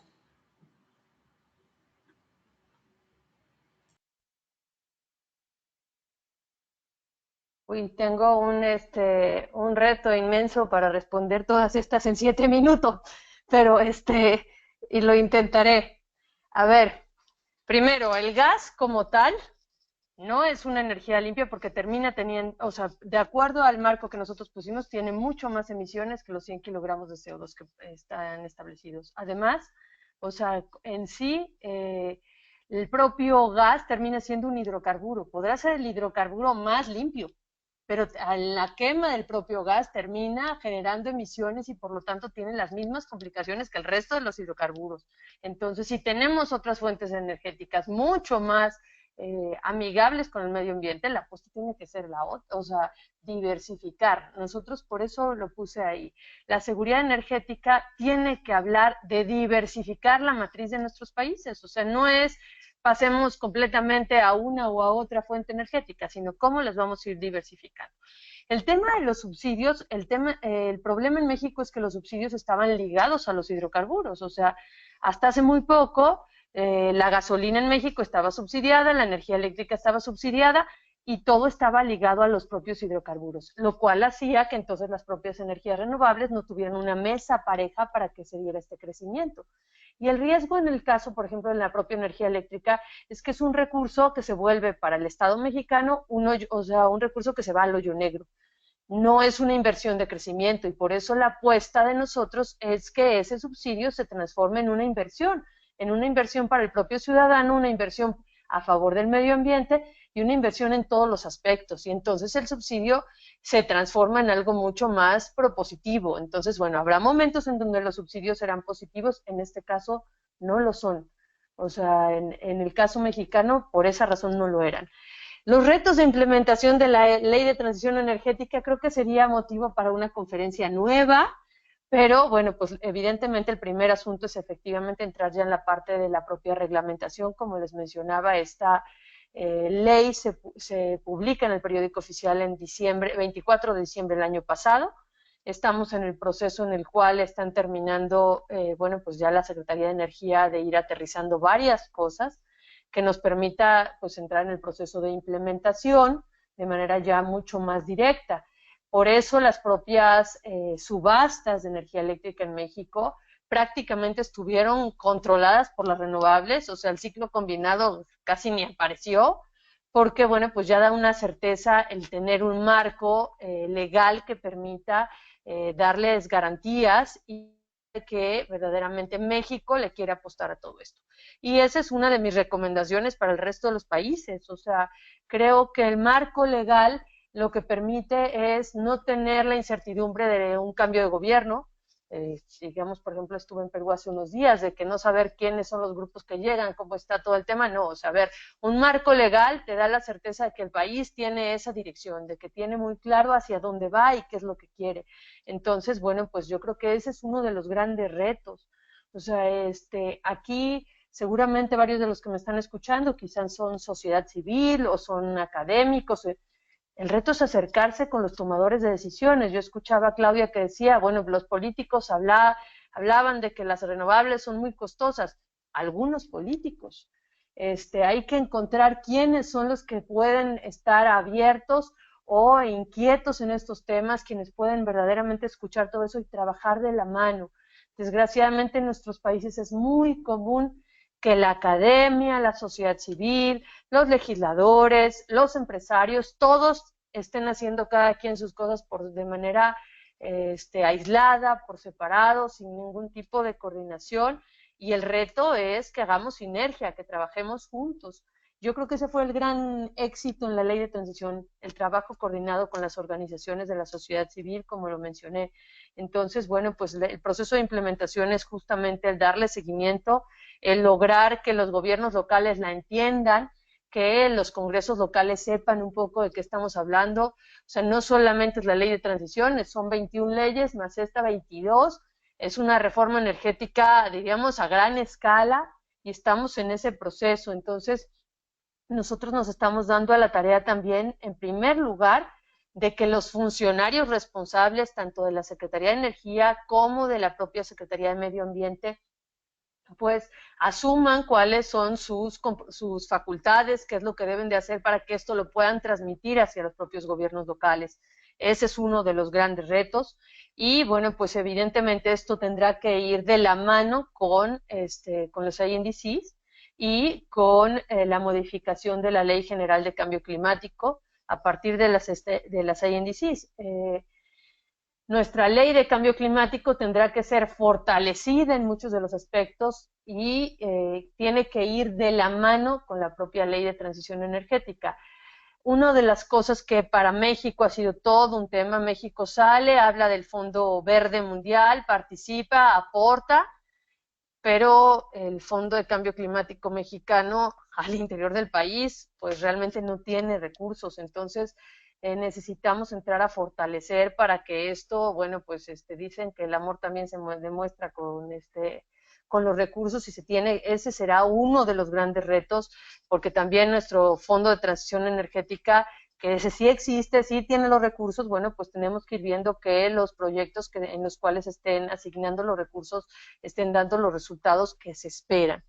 Yo lo que recomendaría pues a todos los que nos están escuchando es que si estamos en este momento reunidos a través de esta tecnología, si tuvimos la oportunidad de dedicar parte de nuestro tiempo, es porque ahora tenemos un compromiso mayor, a trabajar con nuestros amigos argentinos para que entonces encuentren los mecanismos para que el tema económico no sea una barrera, a trabajar con nuestros amigos peruanos, que verdaderamente para mí ha sido un gusto estar visitando Perú en varias ocasiones y viendo los avances que tienen, y bueno, pues a trabajar de la mano. Tanto como hablar de si existe una estrategia de México para trabajar con América Latina, de cooperar, bueno, yo no lo tengo tan claro que Relaciones Exteriores lo visualice así, pero conmigo cuentan para impulsarlo. O sea, a mí me parece que el gran reto y nuestra gran fortaleza, no solamente, bueno, pues en la parte del propio idioma, en la parte de las coincidencias culturales, en la parte de que somos verdaderamente hermanos, está en eso, en poder trabajar juntos, en poder aportar, en poder... Entonces, bueno, pues abierta a las sugerencias de cómo quieren que cooperemos o cómo quieren que nos ayudemos, y si quieren que una servidora pueda compartirles con mayor detalle algún tema sobre lo que trabajamos, con todo gusto estoy abierta, por eso les dejé mis datos, y también a través de SEMDA lo podemos ir haciendo. El tema empresarial es un tema muy complejo en el caso mexicano. Teníamos dos bandos muy claros, quienes cabildearon durante más de un año, sacaron desplegados en los periódicos, hablaron de que prácticamente casi íbamos a detener la competitividad de México a partir de esta ley, y ya dije, los sectores de acereros, gaseros y mineros estaban bloqueando este proceso de transición, y en un primer momento, o inclusive hay un centro de estudios como una red de empresarios, el Consejo Coordinador Empresarial, su instituto se llama Céspedes. En un primer momento estaban ellos también renuentes a la ley de transición.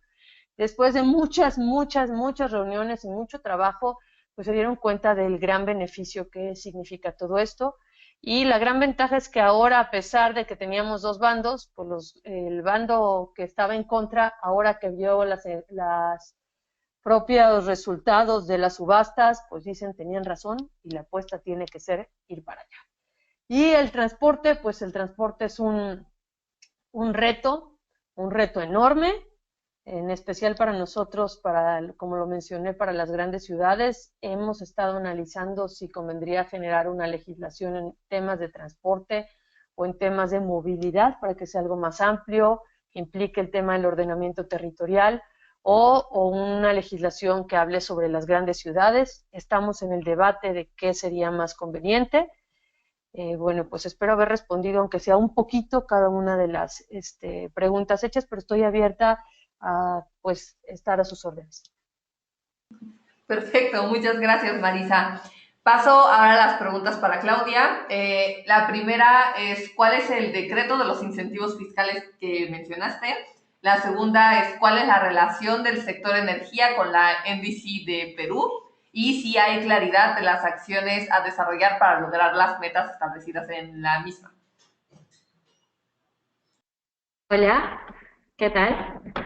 Sí, bueno, tenemos el decreto legislativo 1002, que es el que promueve las energías renovables, y el que otorga también beneficios fiscales es el decreto ley 973, que es la recuperación anticipada del IGB por la importación de equipos nuevos. Y bueno, también el decreto legislativo 1058, que brinda beneficio de depreciación acelerada por el impuesto a la renta. Ello en relación a, bueno, la pregunta número 1. Y en el caso de las INDC, bueno, lamentablemente no tenemos todavía medidas claras en las INDC para nuestra propuesta de una transición energética en miras al cambio climático. Lamentablemente todavía no tenemos una meta establecida. En la COP20 que se realizó en nuestro país el año pasado, se dijo que teníamos una meta de un 60%, pero luego todos nos emocionamos, pero luego cuando se vieron las especificaciones del caso, se mencionaban el potencial grande de las centrales hidroeléctricas que forman parte de nuestra matriz eléctrica, ¿no?, nacional. Entonces no se estaba pensando en un potencial de las energías renovables no convencionales. Esto está todavía por trabajarse. Como les mencionaba, en Perú todavía tenemos un largo camino. Nosotros somos conscientes del gran potencial con el que contamos y también de la importancia y la necesidad de caminar hacia una transición al 2030 y al 2050, ya no como una opción, sino como ya les había dicho, como una necesidad, ¿no? Tanto por seguridad energética como por un crecimiento responsable. Bueno, entonces esas serían las respuestas. Hola. Sí, muchas gracias, Claudia. Bueno, justamente ahora voy a pasar a las preguntas para todos, en las que además seguramente en tu experiencia vas a tener mucho que decir. Sí, agradecería si pudieran como conservar sus respuestas en unos 2 minutos, porque las preguntas son varias. Son básicamente qué enfoque le dan los países para integrar los costos asociados a la generación de energías limpias, incluyendo grandes hidroeléctricas, ciclo combinado o nuclear. ¿Cuál es la ruta considerada para llegar a una transición energética sin vulnerar derechos humanos? Y relacionado con esto, ¿cuáles son los mecanismos que existen para asegurar que se consulten a las comunidades de forma libre, previa e informada en los proyectos de energías renovables? Otra es, ¿qué se piensa de las visiones o discursos que señalan que la energía solar no es energía limpia por los materiales que utiliza y la invasión de tierras? Y finalmente, si es real que existen energías verdaderamente limpias. En este sentido, lo preguntan por las veces en que se instalan plantas energéticas en lugares donde la biodiversidad se ve afectada, y pregunta qué están haciendo para prever este tipo de acontecimientos. Entonces, si pudiéramos, entonces, si quieren, empezamos con Roque otra vez. Entonces, Roque, después Marisa y después Claudia para resolver lo que ustedes consideren apropiado de estas preguntas.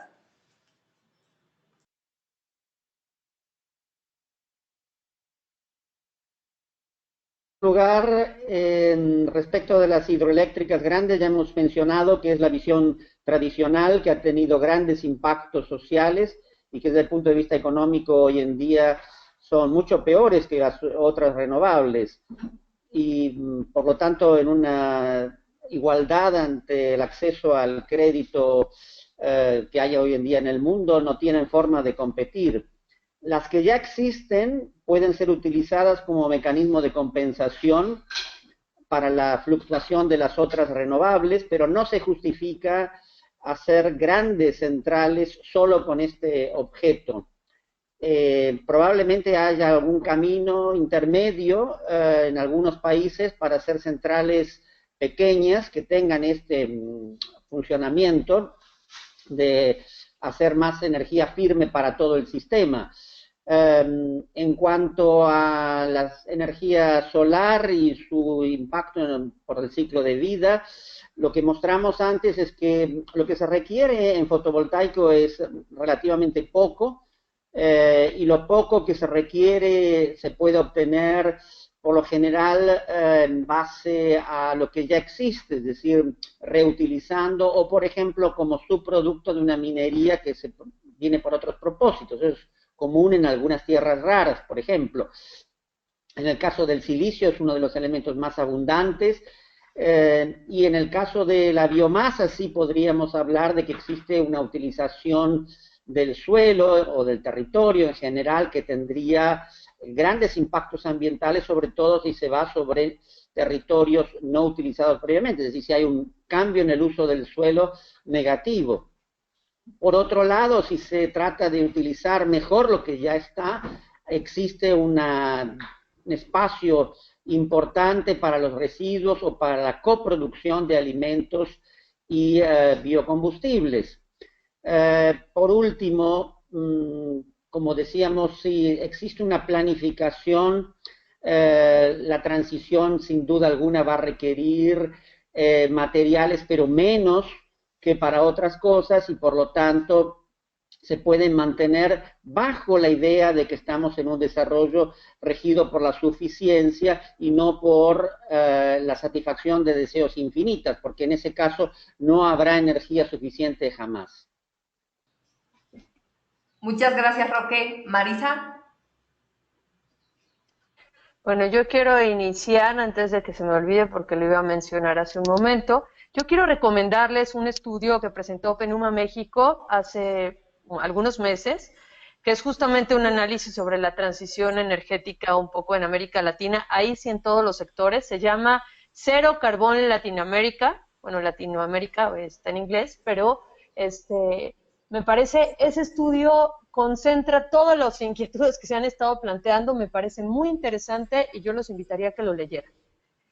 Trataré de responder lo que se está pidiendo. Bueno, en el caso de si la transición viola derechos humanos y demás, bueno, pues precisamente un marco legal puede permitir que no se estén violando los derechos humanos y genera los mecanismos de consulta adecuados para que esto no se dé. En el caso mexicano, en la reforma energética sí se incluyeron mecanismos de consulta, o sea, se tiene que haber una consulta previa, informada y demás, se establecieron cuáles serían los procedimientos y además de forma importante cuando se estableció que cuando el dueño de la tierra,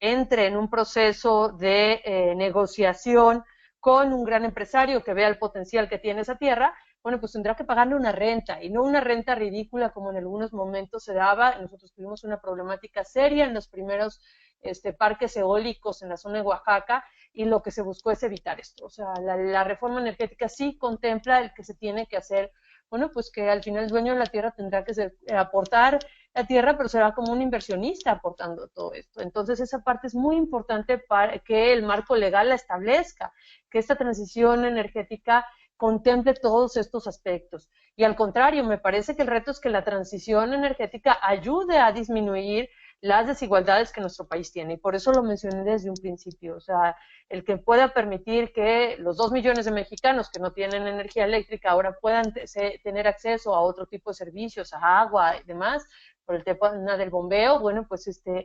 permite darles mayores condiciones de vida adecuadas.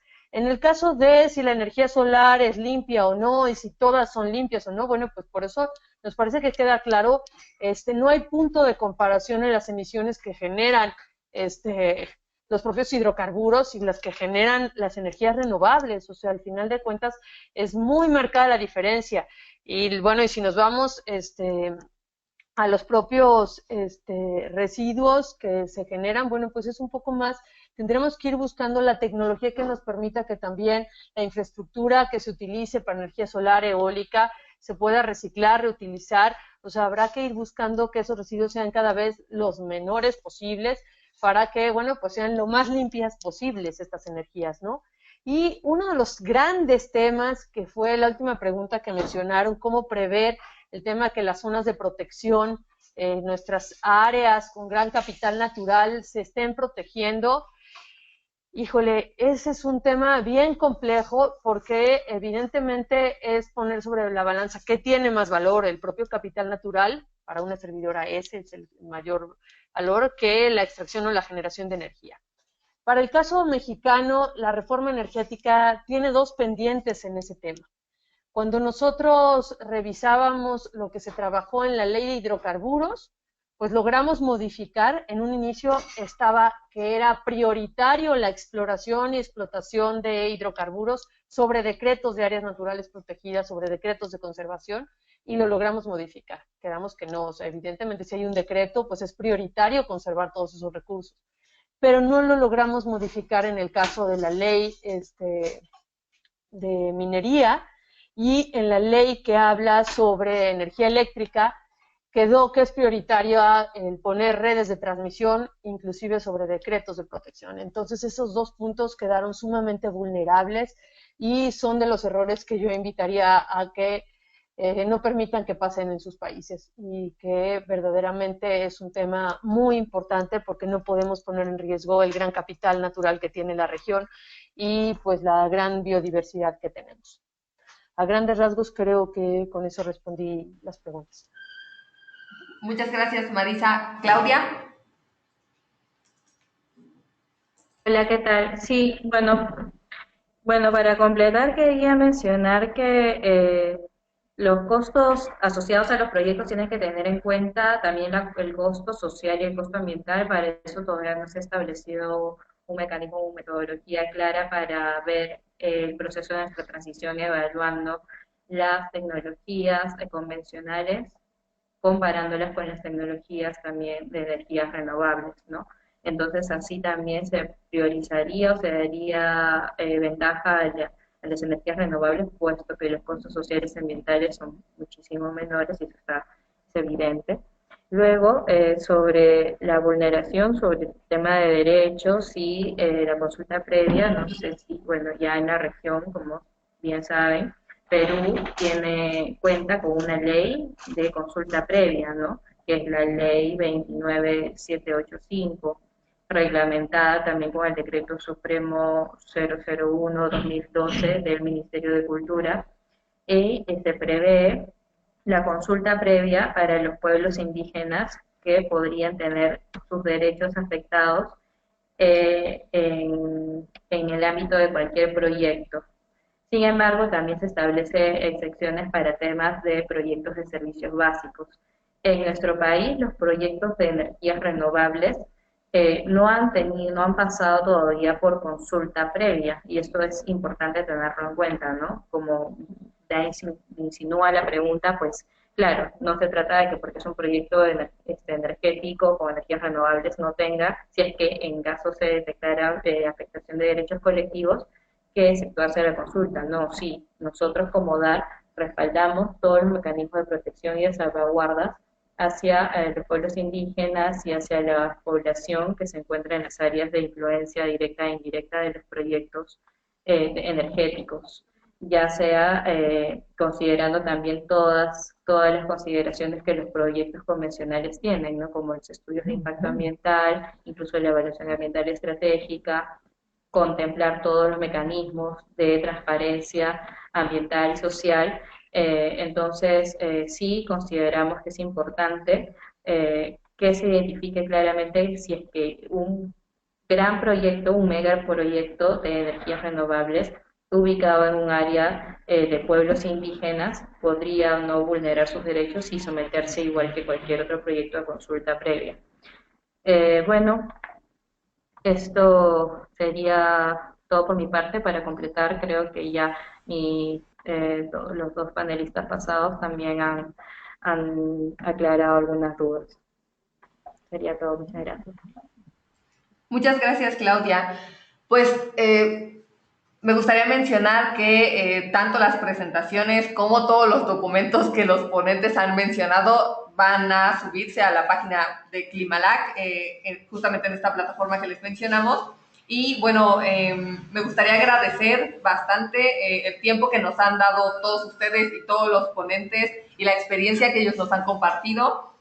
Los invito a continuar revisando la información de esta plataforma. Además, los invito a participar en el próximo webinar de la comunidad de práctica sobre jurisprudencia y justicia en materia de cambio climático, que se titula Estándares de acceso a la información y participación pública en materia de cambio climático, que tendrá lugar el próximo 4 de agosto a las 10 de la mañana, hora de México. Más información acerca de este webinar va a estar disponible en la página de Climalac que les mencioné al inicio, que es en la página www.climalac.org. Agradezco muchísimo a Roque, a Marisa, a Claudia por estar aquí con nosotros y participar en este tema que, aunque representa muchísimos retos técnicos, económicos, regulatorios, políticos, pues al final nos ofrece un futuro lleno de oportunidades en América Latina, justamente para avanzar hacia el desarrollo sustentable. También agradezco a Euroclima y al Programa de las Naciones Unidas para el Medio Ambiente y a todo el equipo que está detrás de la realización de este webinar y especialmente a todos ustedes por habernos escuchado. Por mi parte es todo y pues hasta pronto.